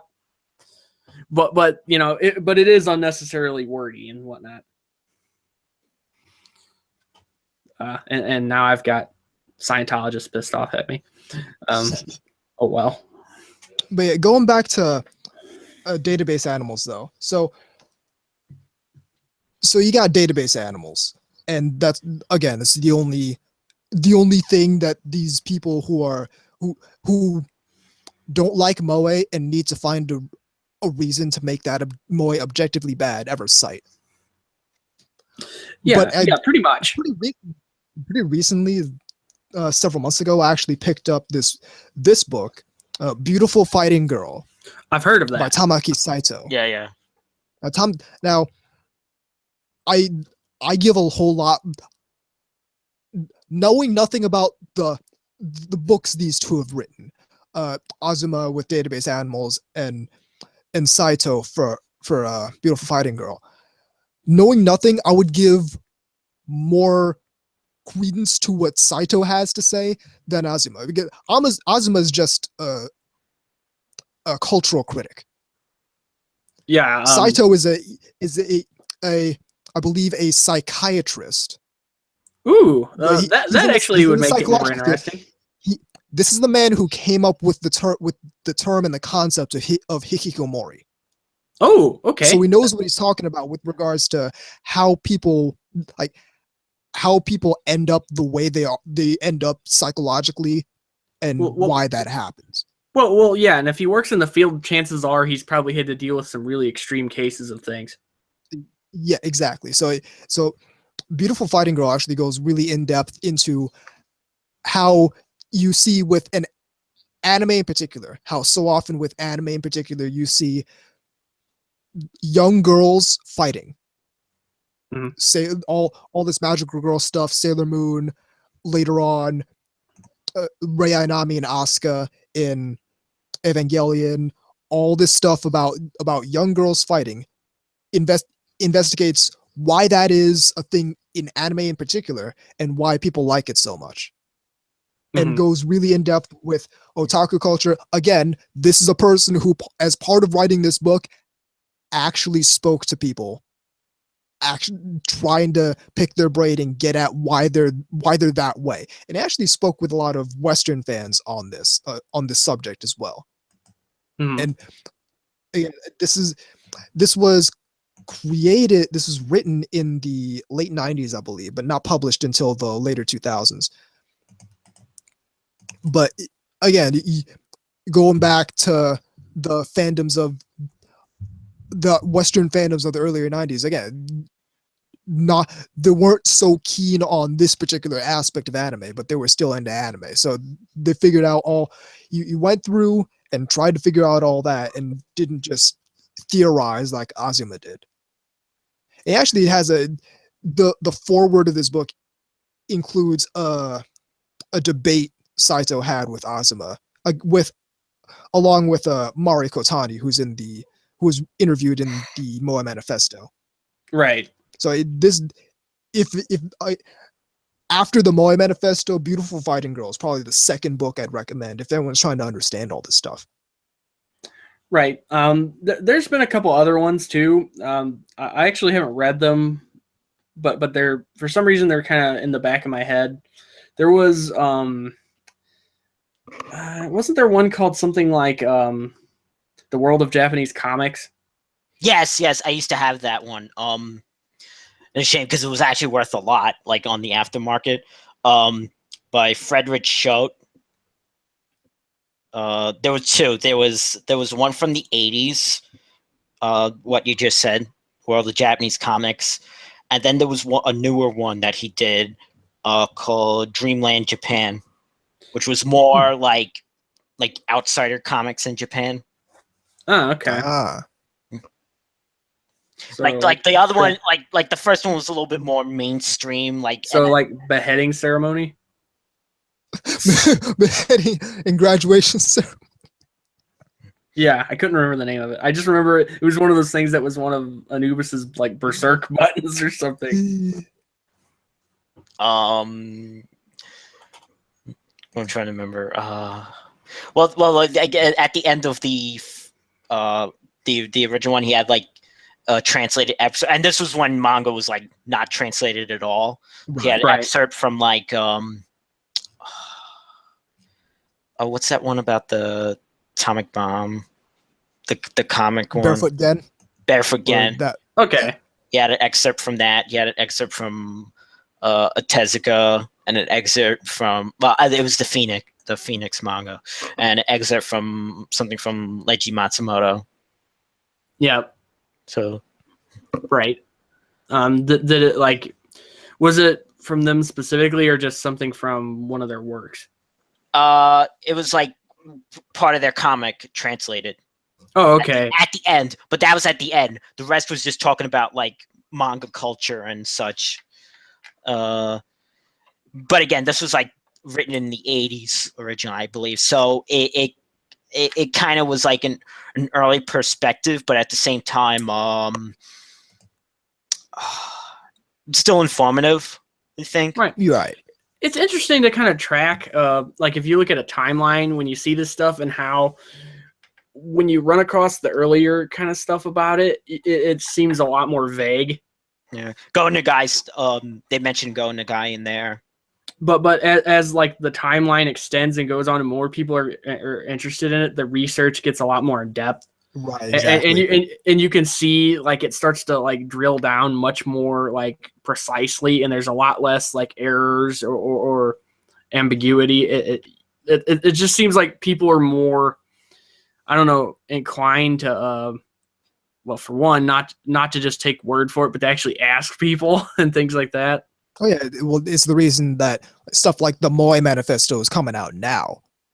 Right. I mean, caught up with anime in Japan, so it's no longer a thing that we get time shifted heavily anymore. well, plus you can look at it from the perspective of even if somebody who was like, I don't know, a kid or a teen in the 80s, that was getting into some of this stuff. And, by the time 2000s roll around, they're an adult with a successful business or whatever they're doing. And now they have the means and opportunity to publish like books and stuff based around their interests. I think you see that in a lot of other fields too, of kind of niche. I don't like using the word niche here, but for lack of a better word, I don't know, like games and things like that, stuff that was kind of, I don't want to say counterculture, although in some cases it was, I suppose. It's kind of like if somebody way back when was playing D&D, but now they're an adult and now a bunch of people are actually into D&D besides them. And now it was more subcultural back then. People didn't know about it. Yeah, exactly. And now you've got these people that were fans now that are in these positions that they can kind of publish and sort of I can't interact with it in a more professional sense. Right. It's like they've transcended level 3. Yeah. So like level 4 and level 5 now. I thought we decided that was the hot gluing. That's like level 8. Oh, okay. That's like some Tetris level where it just kind of. Yeah. I think at that point you've transcended the hierarchy and you've basically gone to somewhere completely different. Yeah, it's like the original Super Mario Brothers where you glitch it and you get into the negative world. Somebody out there is thinking, what the fuck is he talking about? And it's like I'm really showing my age by mentioning that. Yeah, another really good one that I read was the Natenki Memoirs by Yasuhiro Takeda. Oh yeah, I know that one. So This is the story of Gainax. This is the real life version of what happened in a Otaku no video. Yeah, minus the yeah. Yeah, minus starting a theme park and then blasting off into space where you're magically young again. You mean that didn't happen? Minus the SDF one with the Yamato on its arm. Yeah, the SDF one it was the Yamato on one arm, and was it the Arcadia on the other arm? Yeah. Well, it talked about how the guys who started Gainax all dropped out of college, worked at a garage kit store, and went on and made the Daikon animations and eventually Eva. Yes, incredibly inspiring book. Incredibly inspiring. So you too can reach for the stars, and then fall out of the tree. You two can actually make anime. Make the anime you want. Make garage kits and then make anime. Instead of hard. Actually, it's really hard. Instead of complaining on social media. Instead of complaining, you too can actually go and make your own anime. I'm gonna make my own anime, and it'll be like hookers with existentialism and no cute things. And no, it'll just be like that episode when Homer designs the car and then bankrupts the company. Oh yeah. When he meets his brother, who's this rich from the car company, and like he wants him to design like a car for the average modern man or whatever, and he designs this completely fucking like, what is this kind of thing? Yeah, and it does. Yeah, and the costs with and not selling just completely bankrupt him. That'd be like my anime. It's like, I want full frame animation in this scene, and this scene, and this scene, and this mecha, it has to be done 2D. I hope you have the money for that. And you have to draw all the details. You can't skip on all that. The women making the horny sounds must actually masturbate in the studio. You also might end up with your mech off model at some point. So just be aware of that. No, it has to be on model all the time. Yes. So what you're basically VZ wants to make Gothic Maid. No, have something as good. I heard. I know. so perfectionist that is going to take 85 years to make. Yeah, but I don't. Or how about I don't know. Anno always seemed like the type of person to me that would put himself in a show in anime form and like have him destroy a bunch of stuff just out of frustration. Mm-hmm. I don't know about that. Realistically, the greatest thing about the Notenki memoirs to me was just showing that, yeah, people actually did this shit.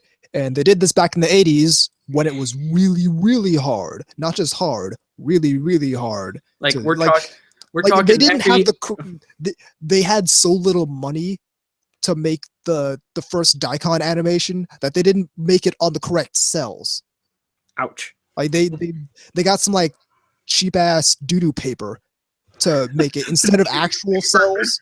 They went to some hardware store and just said, hey, got something close enough and made the Daikon 3 animation on that. So when I hear people complain about that being hard, I'm sort of not up on that. It's like, this is C2's ass in your face hard. And no computers.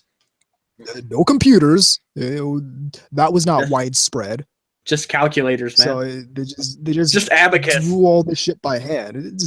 It's easier to make garage kits nowadays, too. So none of this shit's hard. But the Nonteki memoirs, honestly, it might be, it's one of the most inspiring books on anime I've ever read, with regards to just how this stuff even happened, like people who started Wonderfest. So all this stuff you see with all these figures every two times every year, that was started by a bunch of college dropouts who decided, hey, let's make garage kits and sell them. Instead of founding modern Silicon Valley, they decided to do that. They decided to make Wonderfest, and everyone is better off as a result. Was studying if you've seen Silicon Valley lately, that's actually true anyway. Or studying what is it, feminist theory? Yeah, I'm not doing that. Maybe it's not all that hard to do this stuff. Maybe it just takes a lot of passion and time, and but I want other people to do it. And a little elbow grease. What happens is they want other people to do it for them. So they want Japan to do it. Yeah, well, you know what they say: never hesitate to ask someone else first. So I mean, it's going on that Ava kick. I picked this up a while back. The Essential Evangelion Chronicles Side A. I haven't seen Side B yet. I don't know when that's coming out. What does the cover look like? I think. I didn't see it. This one here. Oh wait! I've seen that. I think before. Yeah, you might have actually seen this in like actual bookstores, because now what I mean. Bookstores are getting into selling art books. But it's really cool in that it's like in-depth details on the characters, the Avas, all these characters. Like, it shows the relationships between different governmental agencies. Like, NERV answers to these people, and they answer to those people, and here's the UN, and this is how they operate, and all this stuff. Like, and here's Russia over here, and all that, and gives in-depth details on the first half of Evangelion, and like all these, and Shinji's hand, Comatose Asuka. We're not there yet. And here's the reference that we used for that scene. Just have some random dude sitting there. That was like watching Shark Week or something. I don't know. I guess talk about art books that I like. I love buying like series books for like whatever series I'm really into. Like the official art book for that, art books for those. Yeah, like I did with Strike Witches and some of that kind of stuff. Yeah, like that shows the production art, and I always get away with those. Is they really put a lot of hard work in that. Despite what people say, it's like, oh, they're just doing this because they have to do it for. This is coming from people that have never done anything like this before. Yeah, Obviously. You have to plan out every single outfit the characters wear. You have to plan out every single location. Movement. Yeah. You have to draw how you have to have like, the whole bit. Yeah. This is how to draw the shading in the eyes. Don't do it this way. Do it this way. And sometimes you'll see like the circle and then the X, and like this is the correct way. This is not how to do it. Make sure it's like and you'll see like little notes and things like that, like little like anecdotal kind of like jottings and yes. I mean, like I have a few like Tony Taka books, and they actually have some basically like line art and things like that from Sora no Iro Mizuno Iro. Yeah. And like you can see like the artwork and stuff from the scenes where the girls are getting railed, but yeah, it is nice. But no, I mean, and I've got some Gundam ones too. I got a Zeta Gundam mechanical one. Oh yeah, I like that. And like I also have a. Let me see if it's the same one I have. Okay, go ahead. Because I can tell you. Just let me. So it's this one with the Zeta Gundam on the front. Yes, it is. Yeah. I used to have the second volume one, the one with the craziest Zeta, the crazier looking Zeta. Yeah, it's pretty sweet. This one's got the Methus in it. Yeah. look at him. He's trying just like so hard to hide his frustration. Yeah. Look at this piece of garbage. Right there, yeah. Woo. You know, it used to be to go on a slight tangent. You know, it used to be hard work that's like taken for granted now. Oh, because Daylong's been showing, that Korean model site. Okay. That I have on my blog. He's been posting like the old kits, and including like the old kits for Zeta. Gunpla kits. Yeah, the old gun. Oh, geez. Those are only like 2 colors. The original ones didn't even have polycaps. Didn't do polycaps until Zeta. No, it's like snap fit. You had to glue each half together. Ugh. Color separation, no. Articulation, no. No. They had a little. No, they had articulation, but not like today.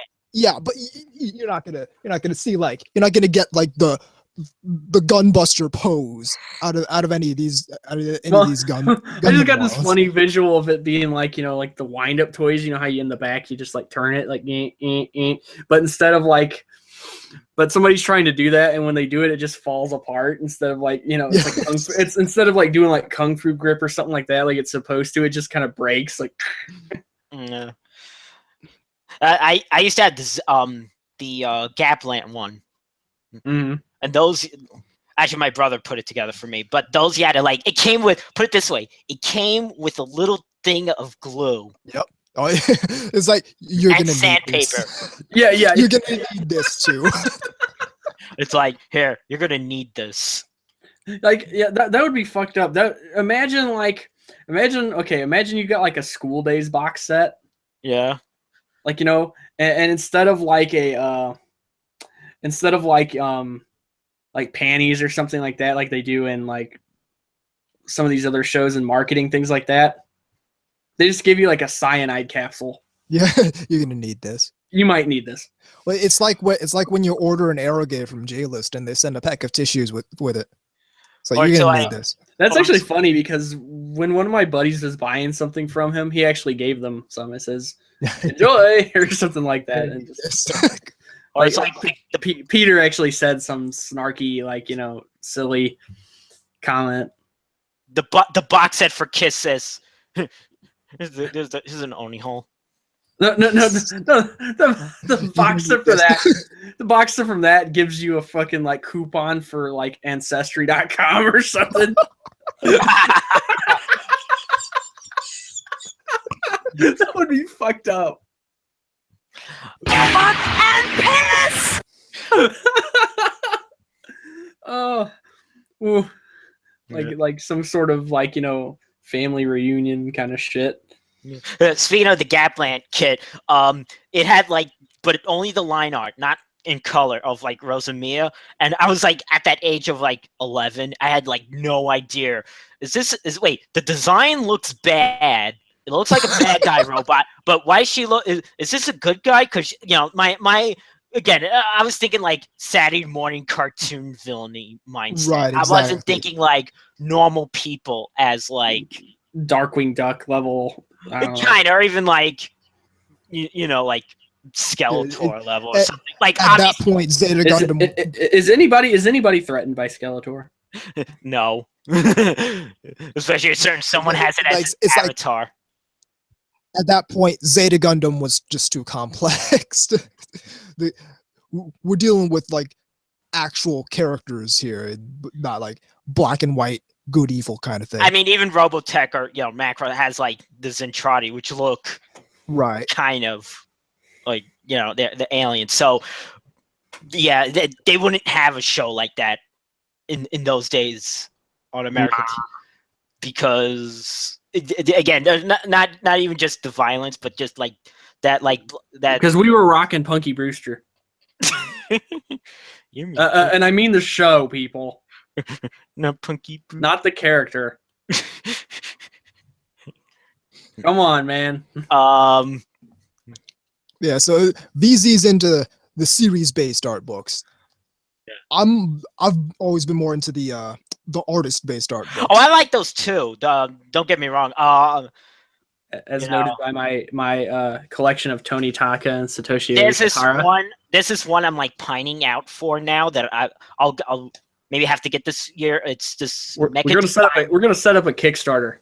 I forgot his first name, but his last name is Murakami. No, not that Murakami. Christ, no.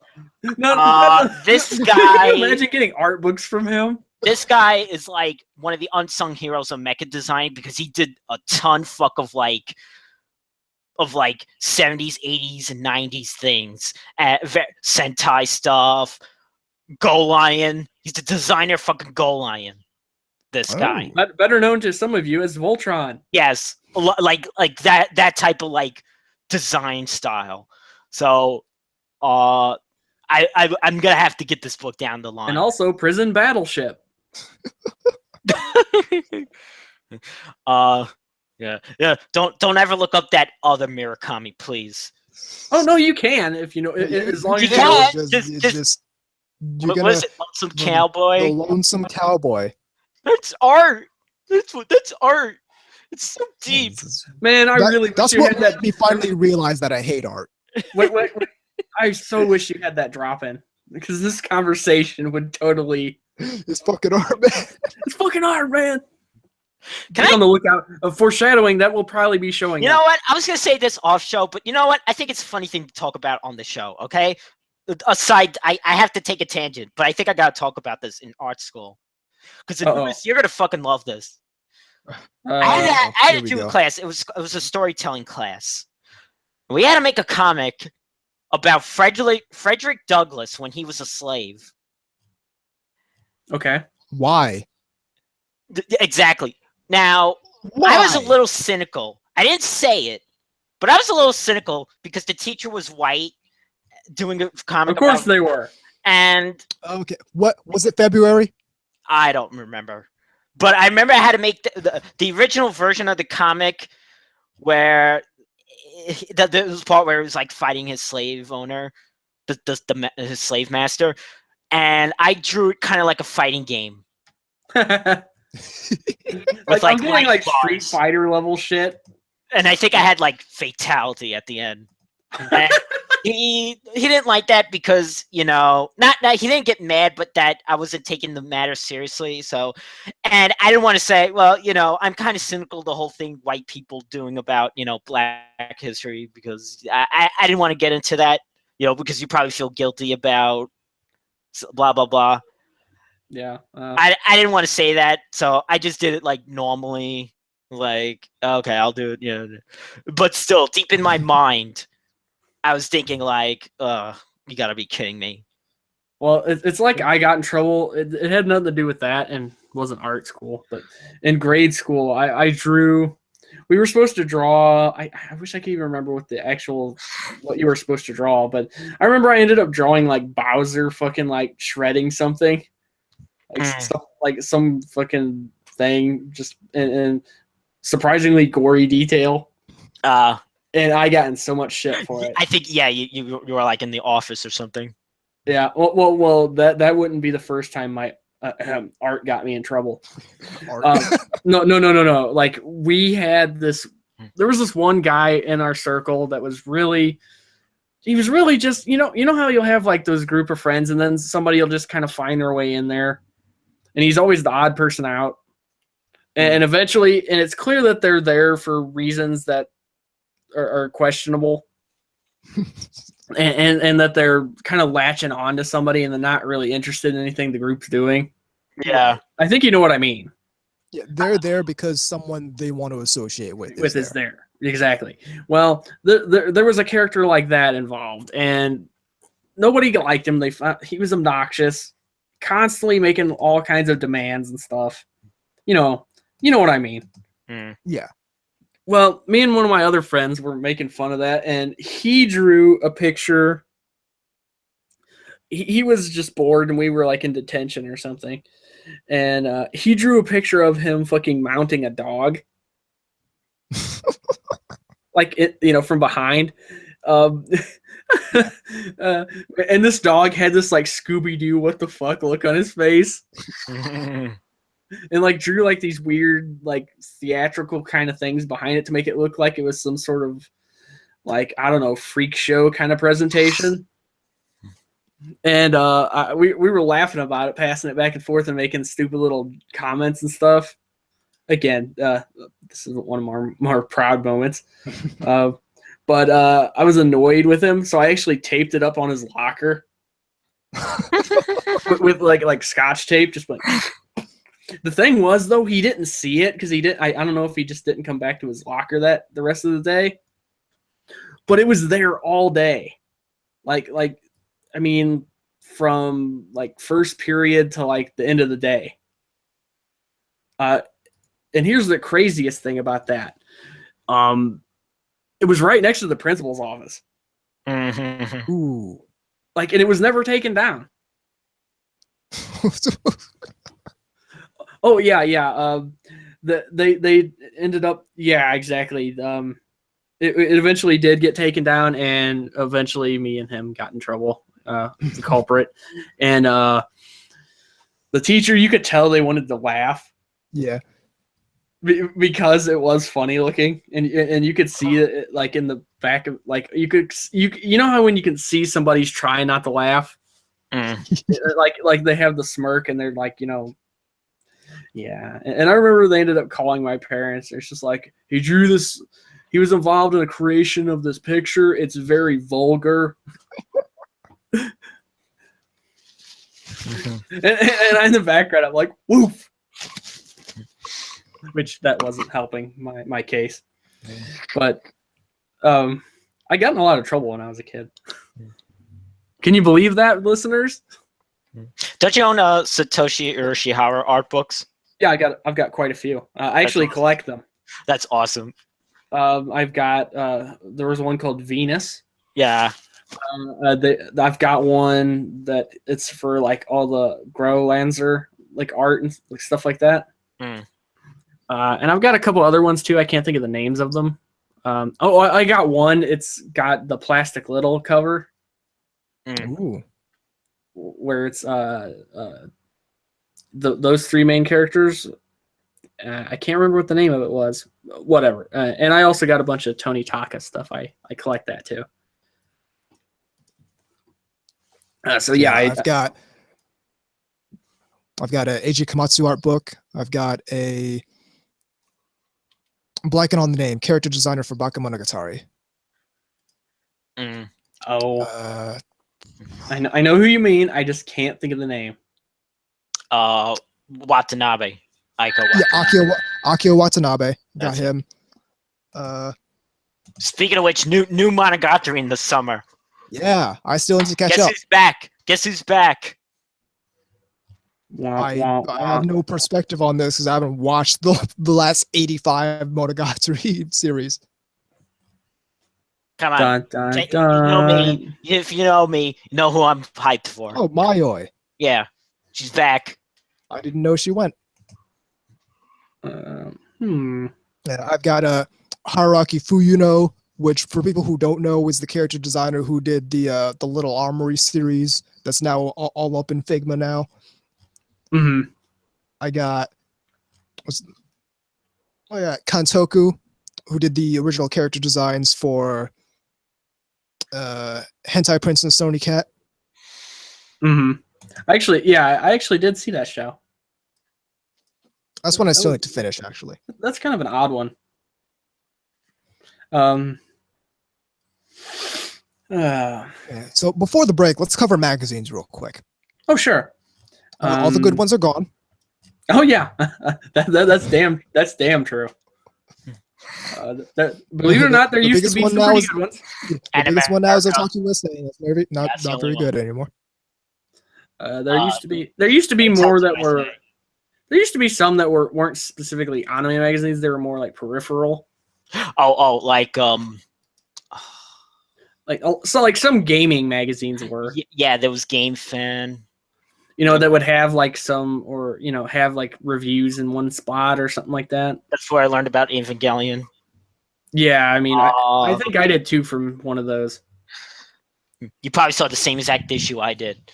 Yeah, very possible. It's very, very possible. Trying to remember the other one. Flux. Flux. But that was just like a potpourri magazine. It had music and all kinds of shit in it. Yeah, I'm so glad I scanned those things. The reviews of the anime at the time. Because I remember having a copy. I think it had like Wolverine or something on the cover. I can't remember. It's one of those things that was so long ago. But then they had things like On America, which I remember distinctly from them using Anime 18 like flyers in there. Those were kind of interesting. The one I very specifically remember is New Type USA. Well, yeah, which I was a religious follower of New Type USA. Oh yeah, I actually had a subscription to it for a long time, and I'd get they'd come with posters and sampler packs and whatnot. Oh, yeah. I still got some of those New Type USA centerfolds. Like, you want to talk amazing anime magazines? New Type USA. Number one, it's huge. Not even just in number of pages, but its dimensions, length and height were bigger, just bigger than any other magazine you'd really find. The sad thing is I actually got rid of all mine. And I wish I had. I wish I wouldn't have now. The reason I did was for space. I just did not have the room for them anymore. Right. And now I kind of regret that because I was like, oh man, I should have just put them like in a fucking box somewhere. And just like, it kind of bums me out thinking about that now. Because I remember reading in this old box along with my old Sonic the Hedgehog comic books. Because I remember they used to have a lot of Gundam Seed stuff in those. Yeah. And I remember some of the front covers they had. I know like Witch Hunter Robin, Full Metal Alchemist, and stuff like that. Oh, that's the first place I heard about a whole lot of anime. I first heard about Gothic Maid there. I first heard about Gundam 00 in New Type USA. Hell, I first heard about Kodomo no Jikan in New Type USA back when it was going to come out but ended up not, and it was called Nymphette. Yeah. That's how much New Type USA's rise with regards to anime. Well, the cool thing they did, one cool thing they did at least, was they kind of told you like who was really popular as far as like characters over there too. Yeah. Because do you remember that they had like the character ranking? Yeah, they do. Like it was basically a Japanese anime magazine, just translated and contextualized for Americans. And all the stuff, like it was all American stuff, like coming out here, but the style it was presented in was more like they would in a Japanese magazine. Right. It was even a right to left, wasn't it? I mean, wasn't it? Didn't they actually do it that way? Yeah, it was right to left. I do believe so.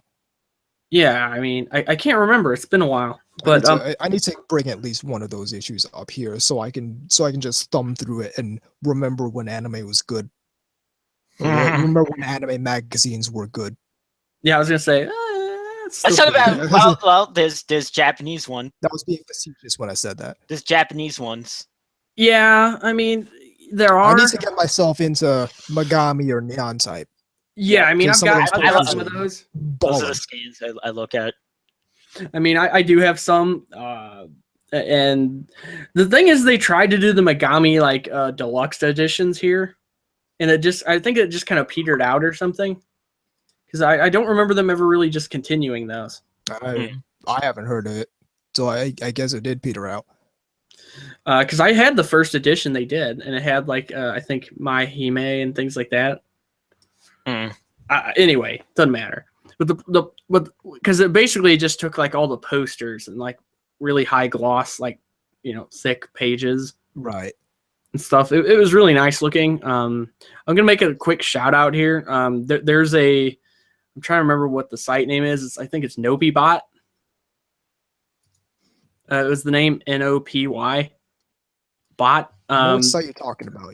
Yeah, because I don't know if they still do, but they used to basically post like caps of all of like the posters and with some commentary and stuff, which some of us that do that.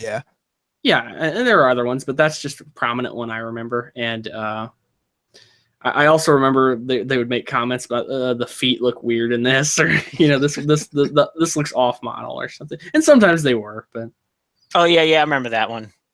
Yeah. I mean, it was entertaining. I think, if I'm not mistaken, I think Nyan type was a bit more risque, but I could be wrong. I always like I'm not experienced enough in both of them to be able to tell the difference just looking at any given picture. Right, that's true. And then there was another one too that this one didn't really take off here, but and I'm sure some people don't even know about it, but I think it was called Dengeki Moyo. Dengeki Moyo, like that. Yeah, that's another one. That's the trifecta. It's Nyan type, Megami, and Dengeki Moyo. Yeah, I mean, like you want your cute Bishoujo girls. Holy shit, they got you covered.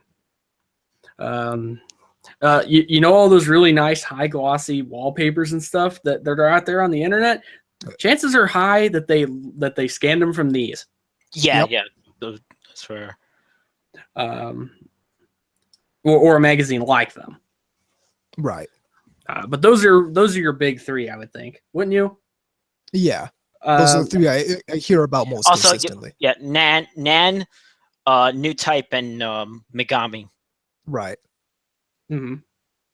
Yeah, New Type is Nyan type is a spin-off of New Type. Yeah, and it was meant to be a competitor to Megami, or at least supplemental.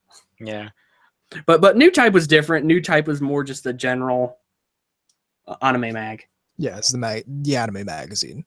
It's like I sent you the New Type USA is New Type for the US fan base. I sent you the torrent for the book I was telling you earlier. No, okay. Even a monkey could draw manga. Even a monkey could download a torrent.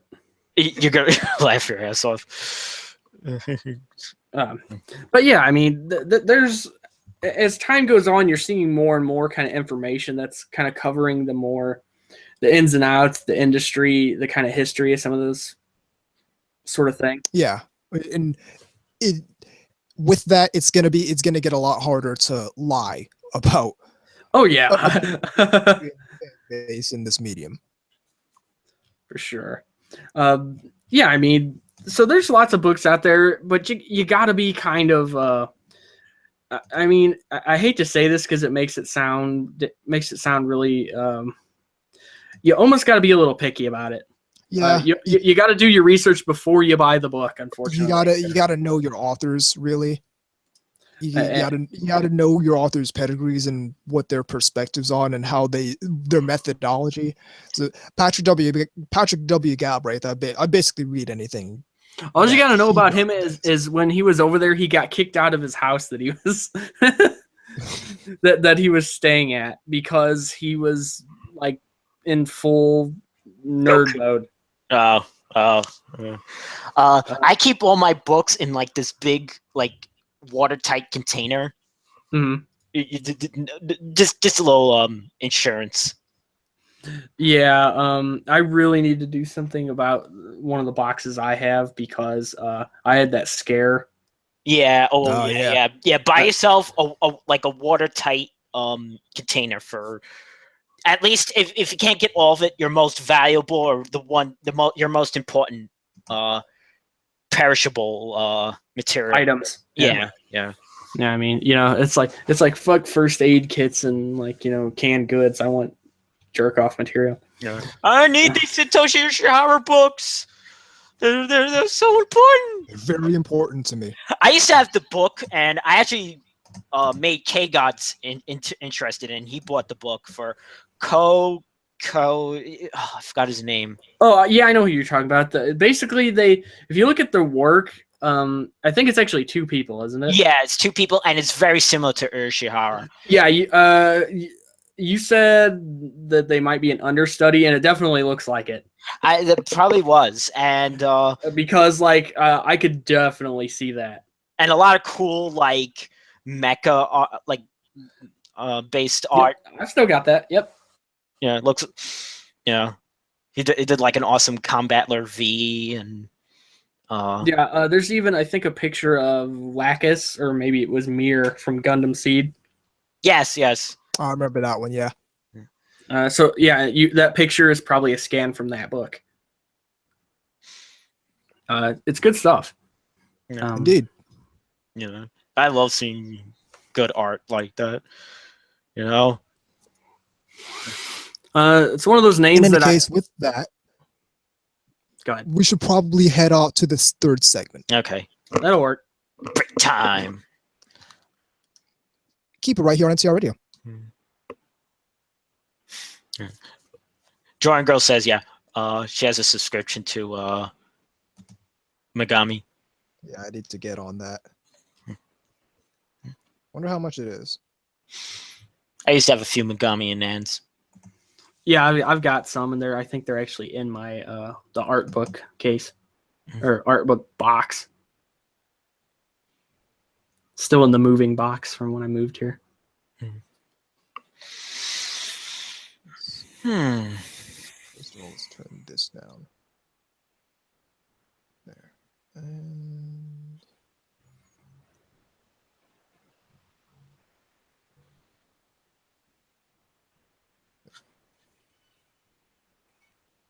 I'll be right back. Roger. $30 each, not bad.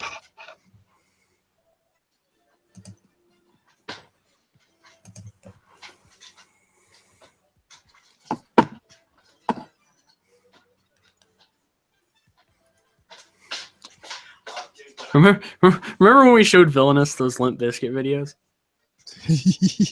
His reaction was hilarious. He didn't even make it through the one. No. He's just like, no, I can't handle this. Not that I blame him or anything. Let me get this chart out. Oh, yeah. I was like, what are we doing for that? I forgot. See, I'm on the ball, clearly. What? I heard.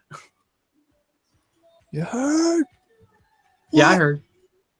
What? What? I just put Velvet in this shit and call them nice headphones. Turn them shits up.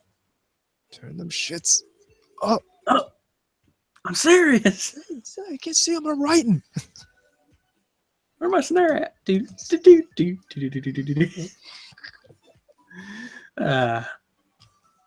he's put out some new specials. Yeah. I actually need to sit down and watch them. Yeah, one of them's called. I know one of them. They're apparently before the election too, if I understand. Oh. So hopefully there's not a whole lot of that.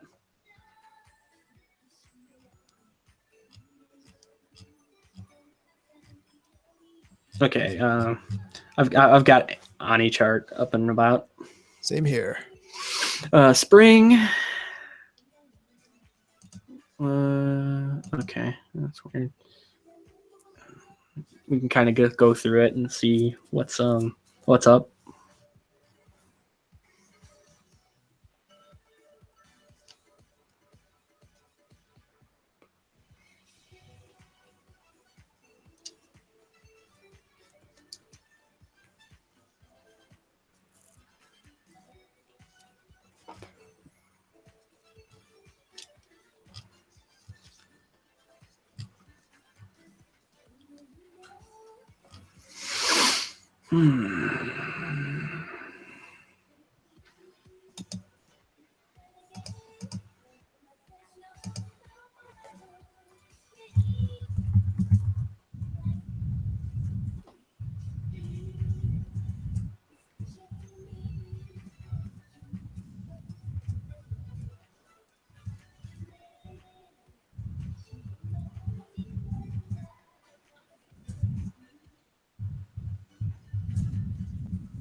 Are you okay?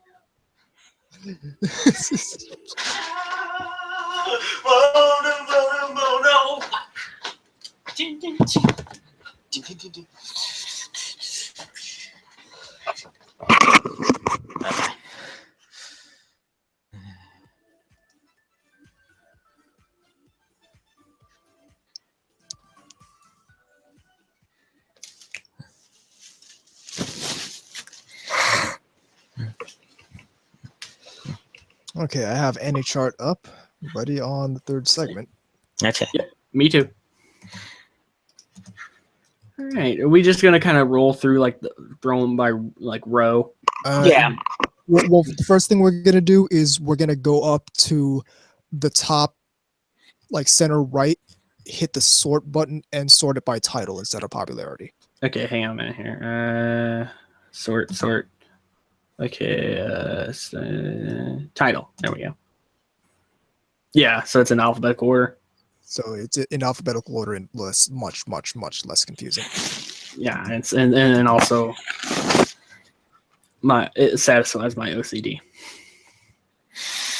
Yeah, because I was looking at this earlier and it's like, this is not in alphabetical order at all. Huh? Wait, why is is it still, for me, it's still doing, hold on, let me try again. It was still doing in score. Let me try sort by okay, now I got it. Okay, good. Yeah. All right. I sounded suspiciously like that dude from Storage Wars. I'm not happy about that. In 3, 2, 1. Welcome back to NTR Radio.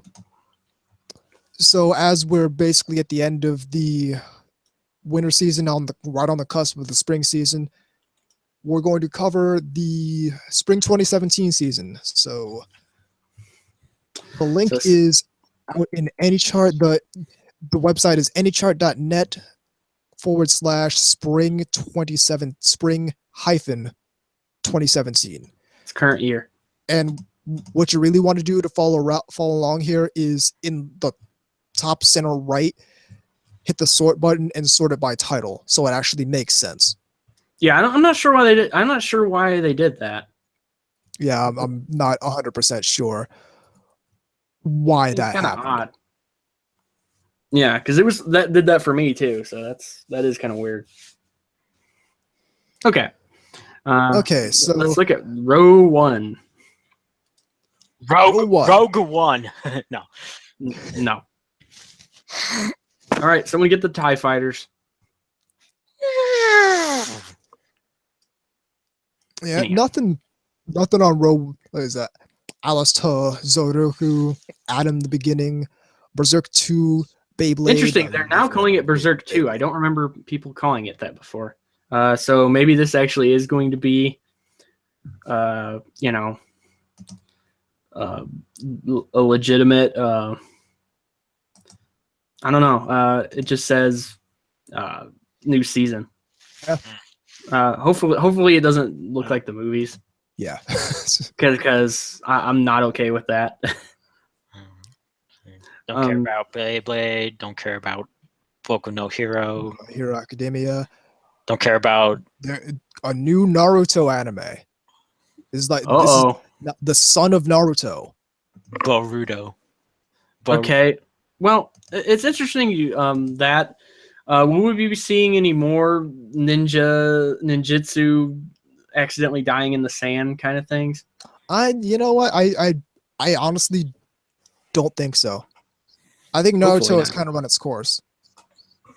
Like it's still big. No. It's still big among like teenagers who just got into anime, but that as far as I understand, that kind of dies off in a very quick manner. I will, however, ambrosia for weebs. At this ambrosia for weebs. I mean, I will, however, look at the next one over. Buso Shoujo Machiavellianism. I love the name. Translate as armed girls Machiavellianism. Listen, all right. There's a number of ways to get me to check out your anime. Alienism in your title. That's one of those ways to get me to check out your anime. We should point out it's Silverlink. Silverlink is yes. I can't tell a whole lot from the picture. It kind of the visuals almost look characters. Yeah. They kind of look a little chiselly, for lack of a better word. I mean, they kind of remind me. They kind of remind me of the kind of lankier Code Geass kind of look. That's exactly what I was thinking. Yeah, sort of. Which speaking of Machiavellianism. Okay, the one right next door. Over Clockwork Planet. I like the visual here. I don't know anything about it, but says epic. Yeah, except that they did it, so it's probably pervy. And that's cool. The main girl actually looks pretty cool. As for it looks very much like the type of anime a Chuni Biel would watch, doesn't it? Kinda, yeah. I like the outfit that they're wearing though up front there. It kind of looks pretty cool. I'm a big fan of that. Don't care about Duel Masters. Yeah, I didn't think anybody was going to get too excited about that.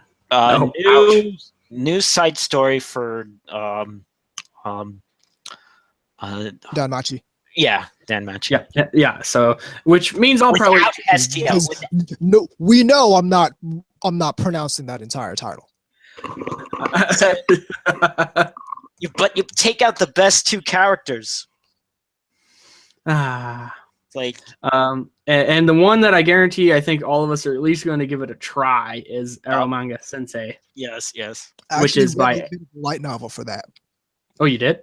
Yeah, it's pretty good. So it's about this dude who's a light novel writer, and his artist is this an incognito internet artist that goes by the name of Eromanga Sensei.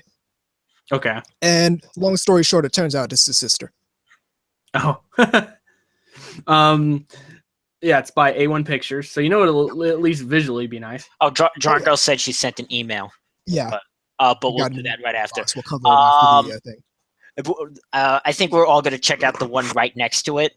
Frey Mom's Girl? Yeah. Don't say the acronym. You bet I'm checking out Frame Arms Girl. Yeah. Just looking at the visual, I mean, it's one of those things where if you know Anubis at all, just looking at that promo shot, it's like, oh yeah, he'd want to see that. Armored Mecha Musume girls designed by Fumikane Shimada.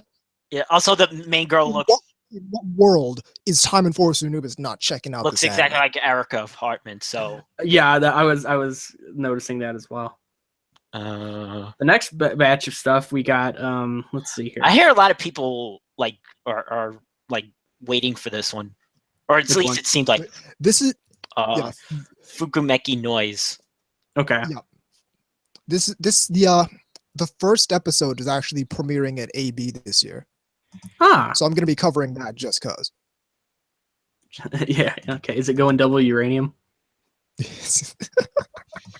Don't care about future card, buddy fight, Batsu. A lot of like kid card things here. And I'm Not only that, but this one's by Zebek. Let's see. Gin, no Guardian, don't care. Grand. Yeah, I'm seeing a lot of this on Twitter. I know it's a mobile game. I'm not sure exactly Grand Blue what it is. Fantasy, the animation. I want to hear how that is. I know that they have. They won't be in it, but I know that they have cards like, with the Cinderella girls in this game. Ah, What else? Oh, I'm gonna check out this one, Hinako Note. I saw the trailer for this that. looks like a trap anime. Is that a trap anime? No, it's not. It looks. Oh, It's Anubis is very. disappointed. It looks very similar to like Gochi Uso. oh, Very similar to Gochi Uso. okay. So I might still check it out. IDO. No, that doesn't look appealing. This one I might check out. It's a mecha anime, so I might check this one out. Same director as Code Geass. Oh, it's Taniguchi? Yep. Okay. Then I might give it a look.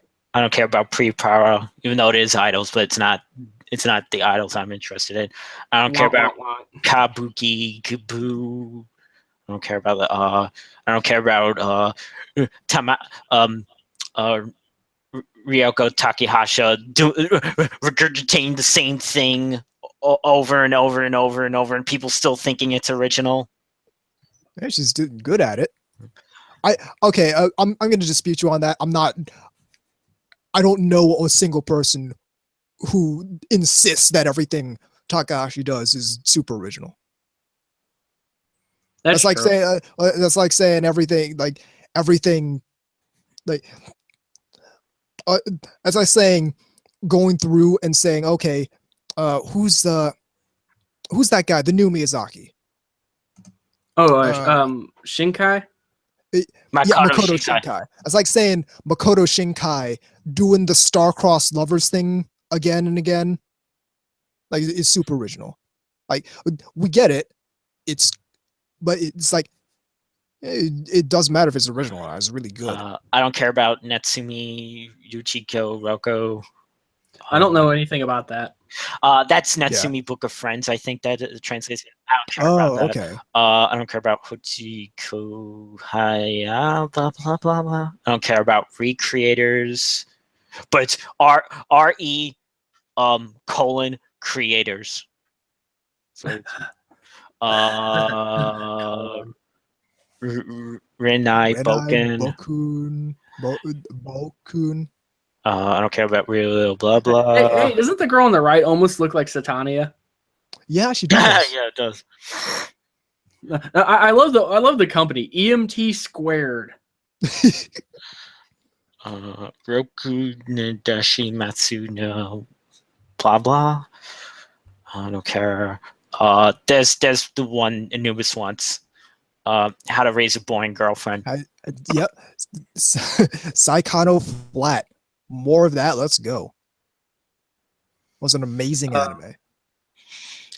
Sagrad Reset. Again, some of these things I'm not really. Again, this is really probably one of the first times I actually looked at this list. I look at the list, but I haven't even seen some of these, or I just don't care about a lot of these. I can in-depth look at this list, but I know some of the stuff coming out, like Sakura Quest is coming out, and that's what I'm looking forward to. Oh, really? Right. It's sort of like this new genre of anime, which is cute girls in an office now. So in the same vein as stuff like New Game. New Game and Shirobako.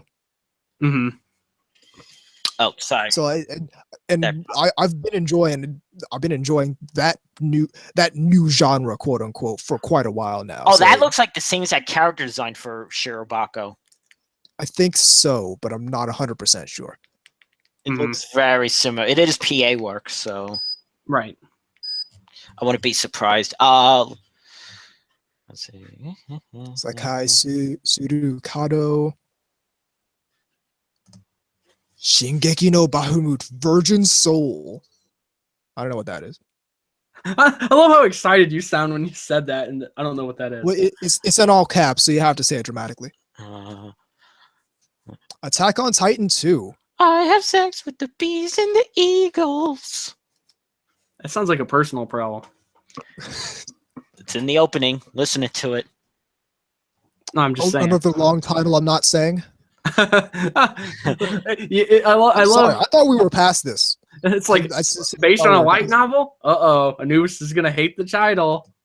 Shimatsu nani shi te masuka iso geshi desu ka sukeki morate le desu ka.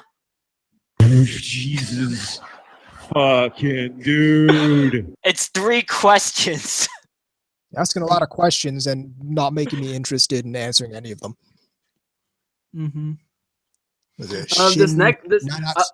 Okay. I'm gonna have to watch this. Holy fuck, elf girls.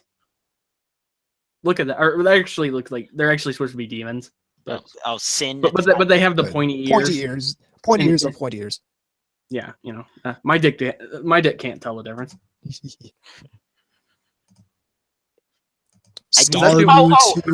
Was that too much information? Guys, I found the translation. Do you have what? The end? Are you busy? Shall you save XXX? That's what it translates as.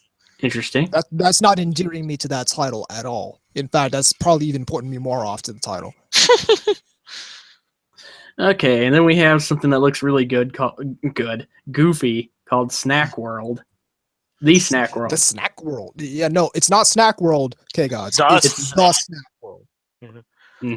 Oh, and this, it's by level 5 as well. See that?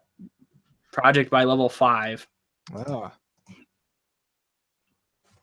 Let's see what else we got in here. Oh, I'm actually curious about this one. Tamika Hyper Rescue Drive Head Kiru Kuku Kesatsu. I'm gonna tell you what, I'm not interested in that long ass title. No, but it's a Takara Tomy toy line, and they're making an anime for it. So I'm at least piques my curiosity. It's the type of robots I like. The very hyper toy based. Right. Not. I know it's got the word hyper, but that's not what I mean. It's like the really toy focused type of robot thing that. Okay, continue on. Sugumomo. Yeah, I mean, not feeling that. Suki Guy. I'm gonna tell you what I am feeling though. Studio Feel with Suki Guy. I like the visual of this a lot. It just screams something about it just screams watch me. Yeah. I can't explain what it is. I'll try that one out. I like the visuals. It has kind of a classy look to it. Reminds me of that which is gonna be that much better because it's made by Feel. Studio Feel. Yeah. And Studio Feel is, let's just say the exhibit look restrained. Oh, you know what this looks like stylistically? Hatsukoi Limited looks a lot. You know what? You're actually right about that. It looks like it kind of reminds me of Hatsukoi Limited with kind of the level of refinement and detail that you'd see in, what was that one? Hyoka. Okay. Interesting. I think it's interesting that we both thought the same thing when we saw that. It also reminds me of a little bit of what's that what's the one with the guy that wants to be a girl and vice versa? Shit. What, Comfort? No. This was kind of the highbrow thing. Wandering Sun. That's it. I still need to yeah. actually watch that. Okay, moving along, we got Twin Angel Break, which it's not Twin Angels. That's a whole It's different not ballpark. that Twin Angel. It's not the tentacle title. That was in the Susan Napier book, by the way. Mm-hmm. That was mentioned in that. That Well, unsurprisingly. actually, Twin Dolls, I think it was, but Same part of the same thing. yeah. Let's see. And then there's Ucho. Uchoten Kazoku. Kazoku 2. Oh, I know what that is. That's the The character eccentric design- family. What? The eccentric family too. Yeah. That's the character designer, but not the writer. So thus, I don't care. Of Sayonara Zetsubo Sensei. Oh. I like him as a writer. I Yeah. want more like Joshiraku, where he came up with the idea, but he wasn't the character designer. I don't care about Waru Waru Salesman new. Yeah, I think that's like one of those really old things that they're bringing back. I think that was done by the same guy that did what's the thing all the Fujoshi are really into? Or on a high school host club. No. You're on us apparently. What? The thing with the 6 brothers. The thing Oh, with the 5 6 brothers. I know what you're talking about, and I don't know the name offhand. That was like really old, and then they remade it. Okay. Next up, something nobody's going to watch. Yu-Gi-Oh! Brains. Don't it say Brains? that Is it- nobody's going to watch it because I know Wait, Siegfried and wait. his crew have been all up on that Did they- for like the past Wait. 85 years. Question. You're forgetting the most important thing here. Is it Reigns or V Reigns? No, is it supposed to be I'm brains? not Because gonna B and V in Japanese are the same. Did So, they fuck I'm not up? going to make any effort to understand this. I've finished It's like playing R and Yu-Gi-Oh. L. I'm done. It's like R and L and J and Z. So like how I mentioned Zhu Ranger, but it's written with a Z. Is this meant to be brains? Or do they intentionally know the B and V? It's like, is it brains? And or I'm not going to make any brains? effort I don't to know, and I understand don't care. what this is supposed to be. All I know is it's a Yu-Gi-Oh anime, which means I'm not going to watch it. I know Zeke Freak's really up on it. Oh, I know, because he likes That's all I know about it. and then Okay, let's see. finally, Finally, here we got Zero Kara Hajimeru Maho no Shou. which don't is- care. Not which- quite long enough to piss me off. but the still White Knight. but still long enough to be annoying. And we got leftovers, which I don't care about. Which I mean, None of this I'm watching. Okay, short. You mean you're not watching Yoramushi Pedal New Generation, VZ?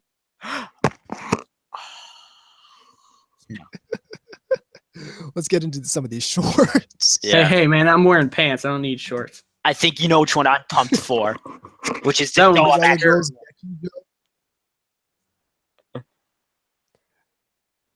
Hello? Oh snap!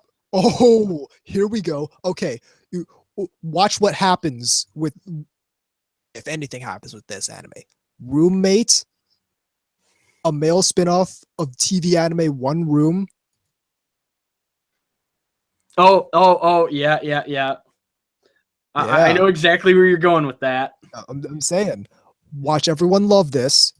When people were shitting on One Room, Oh, it says. last Oh, wow. season. It says. I'm Yeah. telling you. Because I looked at it and it was like, this looks a lot like One Room.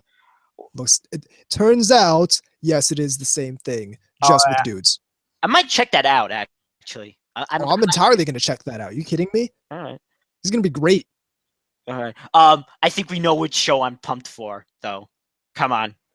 Cinderella Girls Gekijo.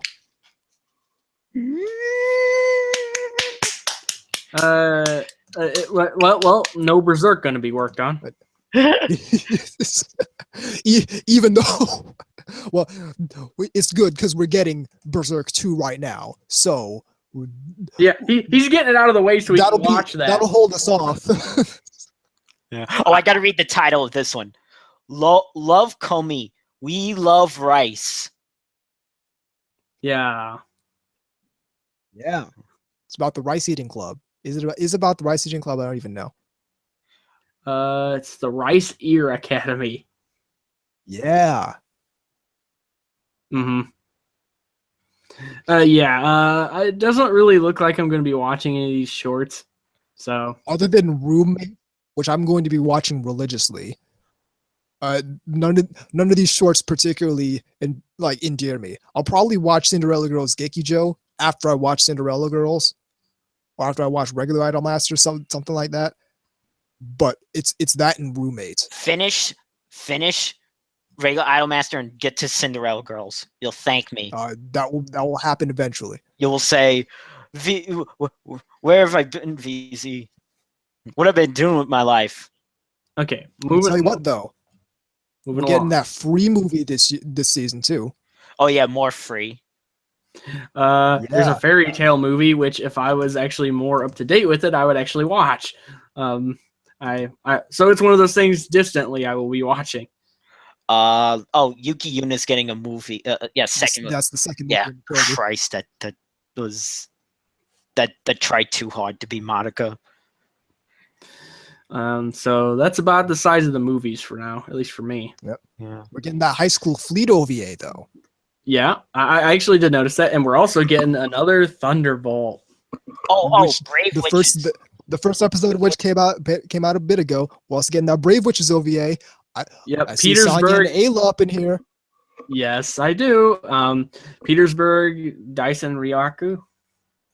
Yeah. Which, by the way, that goes back Dyson to what I Ryaku, was that's a game what I was series. saying about that when I said it took place over in Eastern Europe largely, and that's why the color palette was the way it was. So, Because I mean, let's be honest, when you think of like the USSR, you think kind of drab.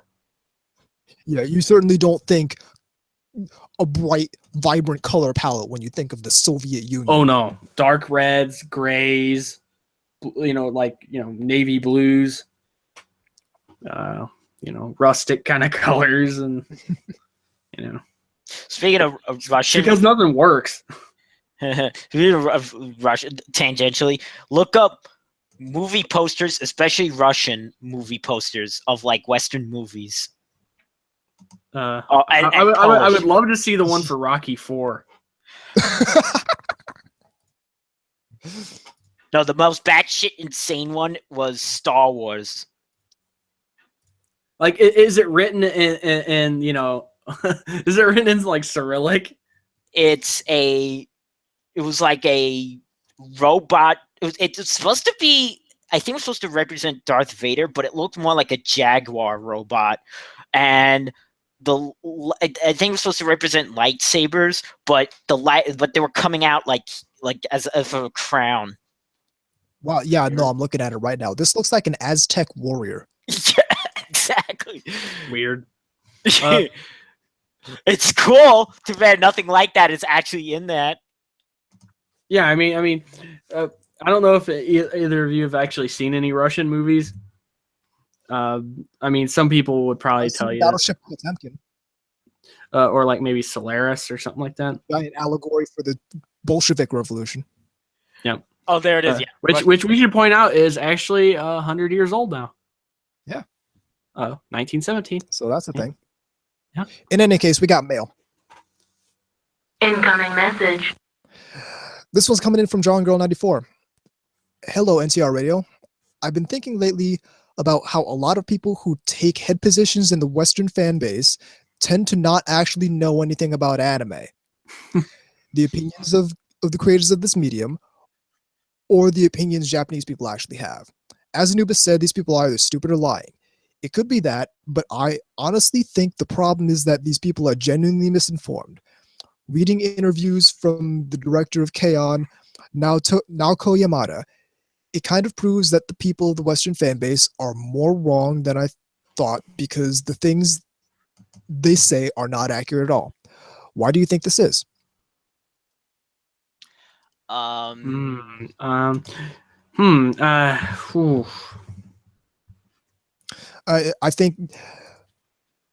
think a big part of the reason is because, one, the rank and file fan is uninformed entirely. I also think that there's a very, very distinct I mean, and again, this might not really answer the question, but I do think there's a very big disconnect between the fans and the people that are working in these positions. Wouldn't you say? But it almost seems like it's on purpose. Well, yeah, entirely. The people in high up positions of the Western fan base have a vested interest in portraying it as inaccessible, because that way they can keep their position, and that way they can keep their position and continue to inform people in a way that isn't truthful, but will give them social capital. Ouch. So, and you see it when you see it particularly with this narrative on otaku I keep harping on, where the cycle goes like this. You're the young up and coming anime fan. You superficially learn what the word otaku means, and then you identify yourself as an otaku, because hey, I'm really into anime, and anything that brings me closer to the Japanese ideal that I really like, because I just got into anime, is good in my perspective. Then a more experienced fan, who realistically isn't the culprit. The real culprits are the people who are more experienced than them, who are lying to them. But a more experienced fan will go, "You shouldn't call yourself an otaku. That's a slur in Japan. People don't refer to themselves as otaku over in Japan. They hate otaku over in Japan." And then young up and coming anime fan takes that perspective on, and it continues, the blind leading the blind.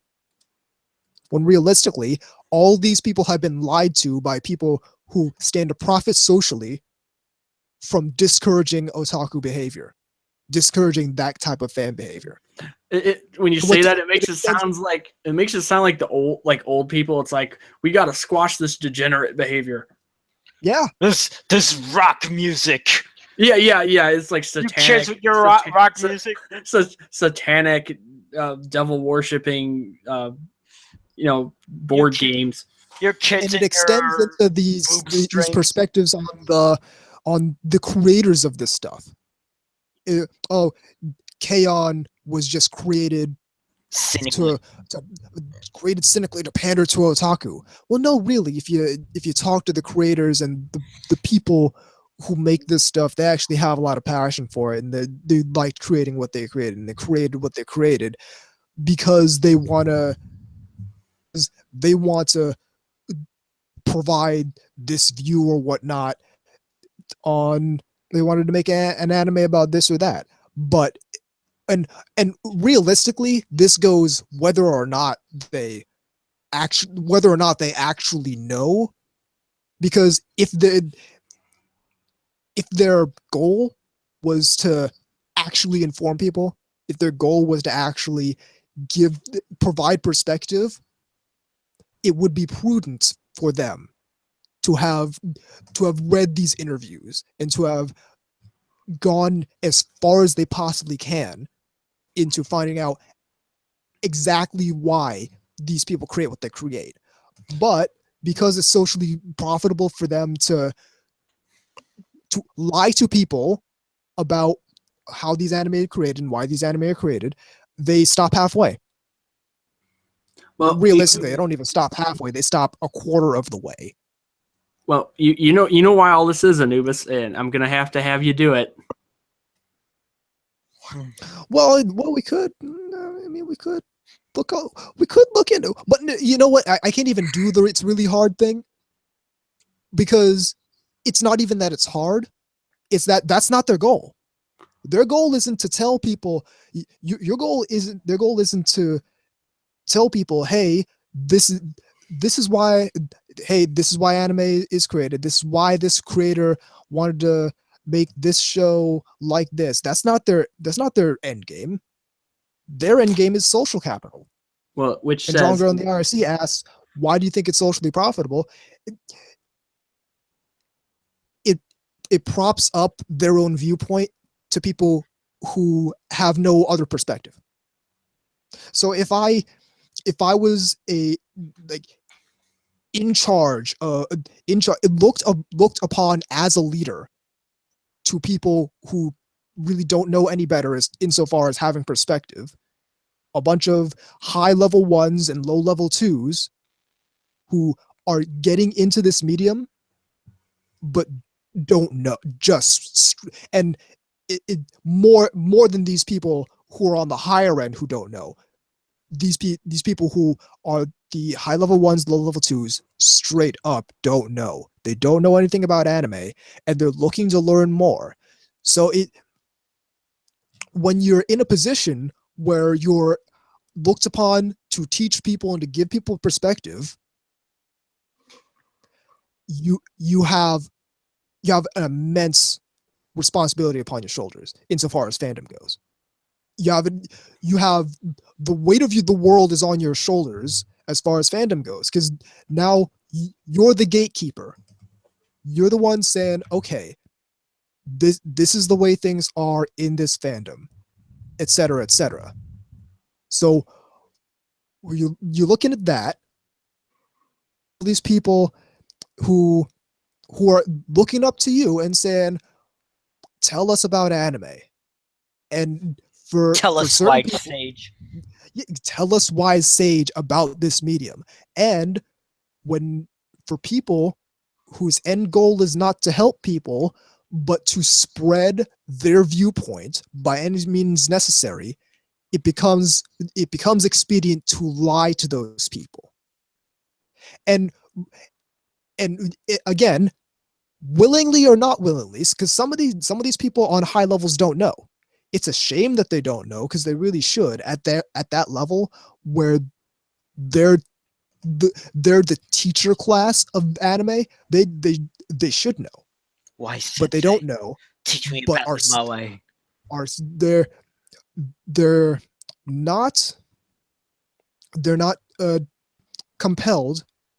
They're not incentivized to learn the truth and tell the truth. Because their value structure is so based on, I need to spread my perspective. It's this perspective where people recommend Cowboy Bebop as someone's first anime, even though that show is almost 20 years out of date. Even though that show is an outlier in its own era. Even though that show is in no way representative of contemporary anime, but because they really like Cowboy Bebop, they recommend Cowboy Bebop as someone's first anime.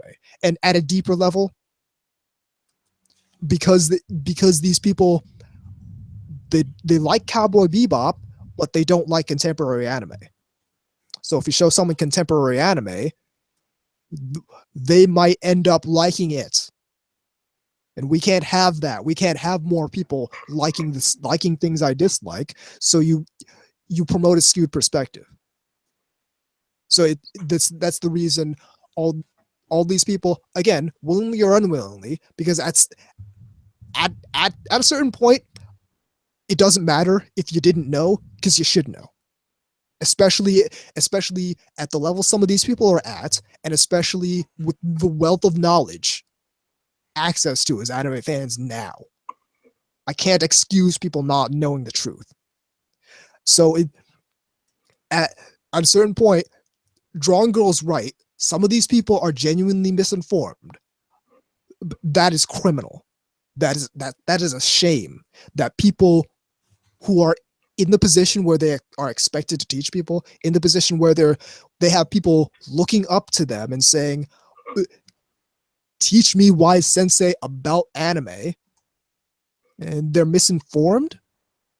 And not only are they misinformed, they're spreading that misinformation to other people so they can be misinformed as well, and they can come up in this fandom and not knowing what they're talking about, but believing in their heart of hearts that they do know what they're talking about, because they heard from the person who's expected to teach them the way things are. They heard a complete lie from those people. And here's the great thing about today's era of anime. It's getting really, really hard to lie about stuff. It's getting really, really hard to lie about this medium, about this fandom. Like, I go back to the ANN interview that they did with president of Aniplex of America. Mhm. I forget his name. But Zach asked them, do you think you're, with this new global market for anime, do you think you're going to have to tailor your content to a more international audience? And the guy said no. Anime fans are anime fans. Doesn't matter where they come from. And that's when I realized, holy shit, we've been being lied to about this huge. Because you remember all this talk about how there's a chasm between what the Japanese fans and what the American fans like, right? Yeah, Yes. of course. Yeah, it's a fucking lie.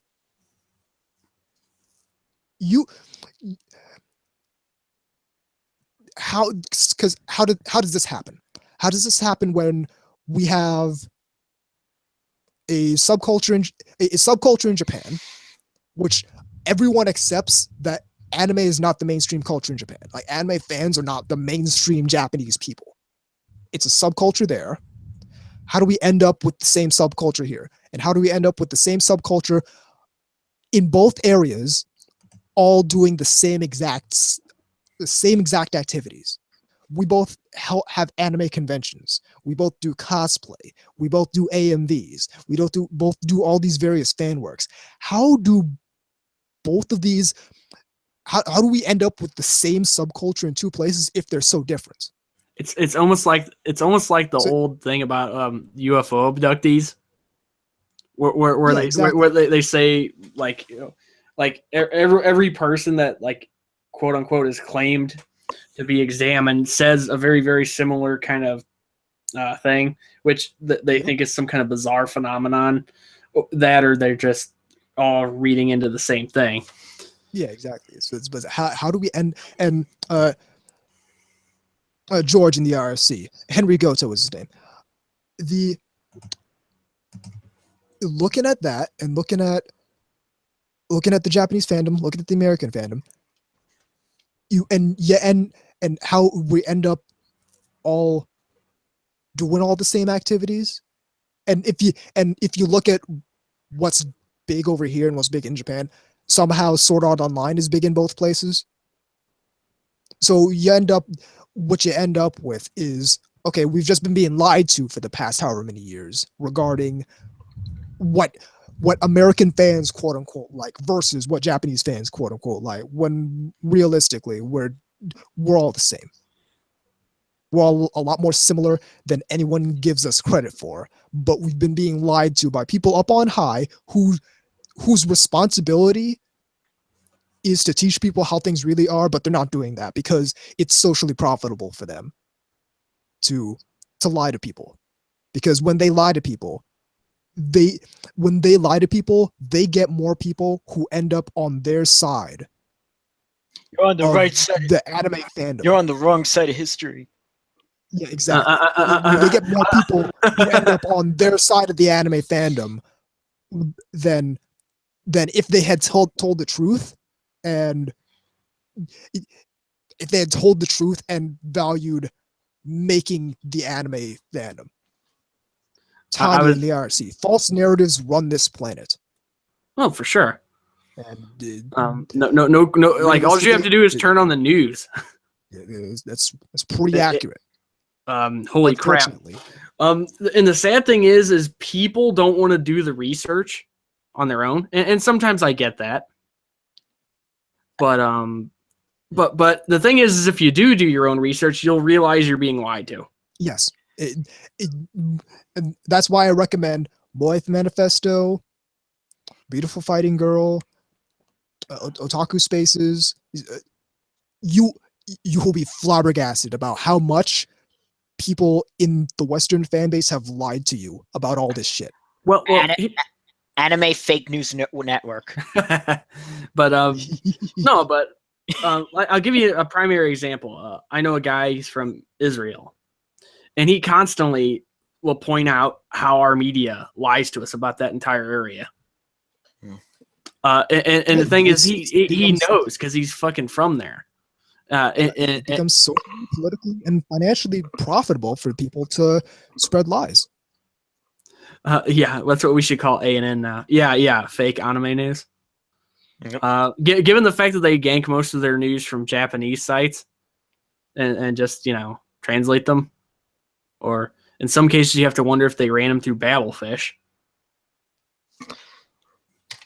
Why do they always do? They always do these like list things, and it's like I always feel like you're leaving out something. In a lot of these, it's like, of course, it's a listicle. It's always gonna leave out something. Or are you referring to like the BuzzFeed something thing? people think is crucial? Yeah, they do like the listing of every week. Top 7 anime archers. Yeah. It's like the funny thing is it's hard to get mad at that, especially if you hang out on fucking Senkaku Complex. Yeah, I mean, you want to talk about listicles? That really is the least of my concern. It really is the least of my concerns with regards to A&N. But you know what I mean. There's a number of things. Wait, is that a real thing? Please tell me that's real. Y'all should visit our A&N in action. Oh yeah, that is real. That's real. Holy shit! How did I not know about this? There isn't much on it. Like I think at this point, there's 2 articles on there. But A&N in action is a real subreddit. That is cool. Okay, I'll have to like bookmark that or something. Oh yeah, I'm subscribed to it. Oh, well, there you go. That's why they write smarticles. Smarticles. That is the fuck is a smarticle? Exactly what you think it is. Exactly. Whatever you think a smarticle is, that's what a smarticle is. That's almost guaranteed. You're right about that. It's basically making fun of kind of smug things that don't really say much, but have a lot of word salad and buzzwords and shit. What was that Dragon thing they did last? Yeah, it was like the dark depths of Maid Dragon or something like that. Basically how Maid Dragon is an allegory for like immigration and shit, but realistically that article was a big, long, it's really good despite the fan service. Oh, that too. Yeah. Which is funny you point that out because that was kind of an irritating thing we did way back when. Have you seen the manga author's work? Have you people ever seen? Obviously not. I know who this person is. Zeke has a very public feud with them, if I'm not mistaken. Because isn't that who got him and the others at each other's throat? I honestly don't know. I'm not trying to start anything, but I do know there was somebody that pretty much sicked their politically minded friends on Zeke and caused kind of a problem. Wow. Some of these people like to do the thing where they almost do the hunt in packs type, It'd be interesting how it's like only those people who do that. Interesting how it's only like you're never gonna see people who really like ecchi anime like dogpile on someone for being disagreeable. Like it's always the people who have a problem with this or that type of anime who always dogpile on people. All right, the mangaka for Maid Dragon also did that. I can't understand what my husband is saying series. Well, is that like a commercial for earplugs? Yeah, that's that one where the husband's an otaku, right? He also did the one. I forgot the name. Kamari-san. Yep. So, but then again, remember these are people who also do the death of the author thing, which is an entirely different. That's a genuinely. What's funny is that What's funny is if you type that into like, a search engine like Google or Bing or whatever your search engine of choice is, you'll see a lot of people bitching about that now. Oh yeah. I mean, you're definitely seeing like the tide turning on some of that kind of stuff. Good, because it's narcissistic. Well, yeah. It's one of these arbitrary rules created by critics for other critics. Well, yeah. I mean, how up your own ass do you have to be that? Oh, what they say doesn't matter. And I mean, you want to talk about how people in high up levels of this stuff are really insular and create chasms between them and the rank and file fans. This is one of those things because they create rules for each other. And what's funny is this goes back to our first topic, the death of author. This goes back to Susan Napier. That whole book was nothing but, my way. I know better than the author. Which again, how far up your ass do you have to be to think that? Once again, coming full circle, it's talking about people, versus talking to those people about those people. Drawn Girl 94, it's not rank and file like one word, it's rank and file. I just talk very badly, and so it comes out as one word. No, it's a rank and file. It's just like, it's just like any other philia. Like dendrophilia or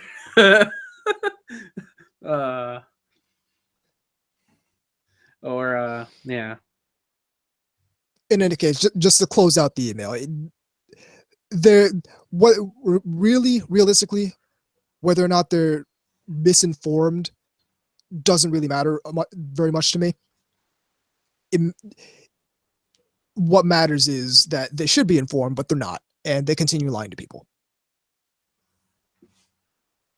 And why that is because they want to create more people like them, and it gives them social capital.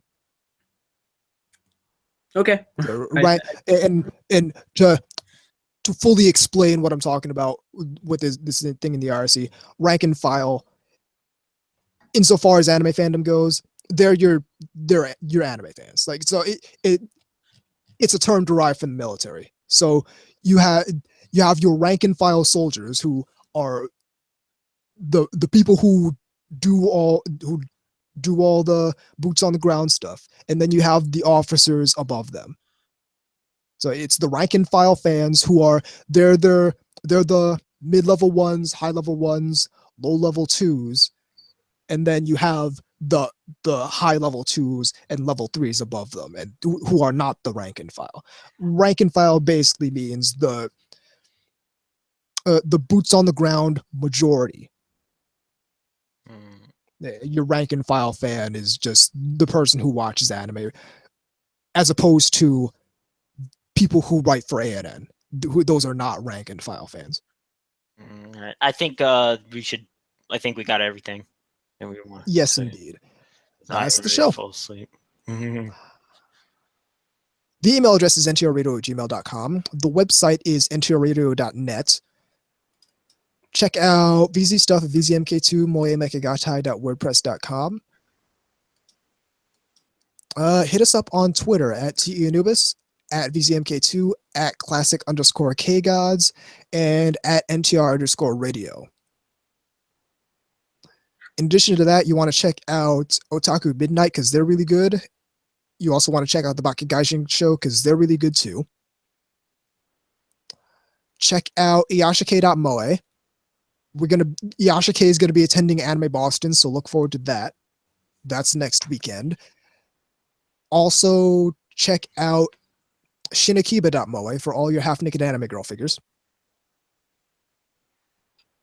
And I'm Tom Force Anubis. I'm K-Ads. I am VZ Mark II.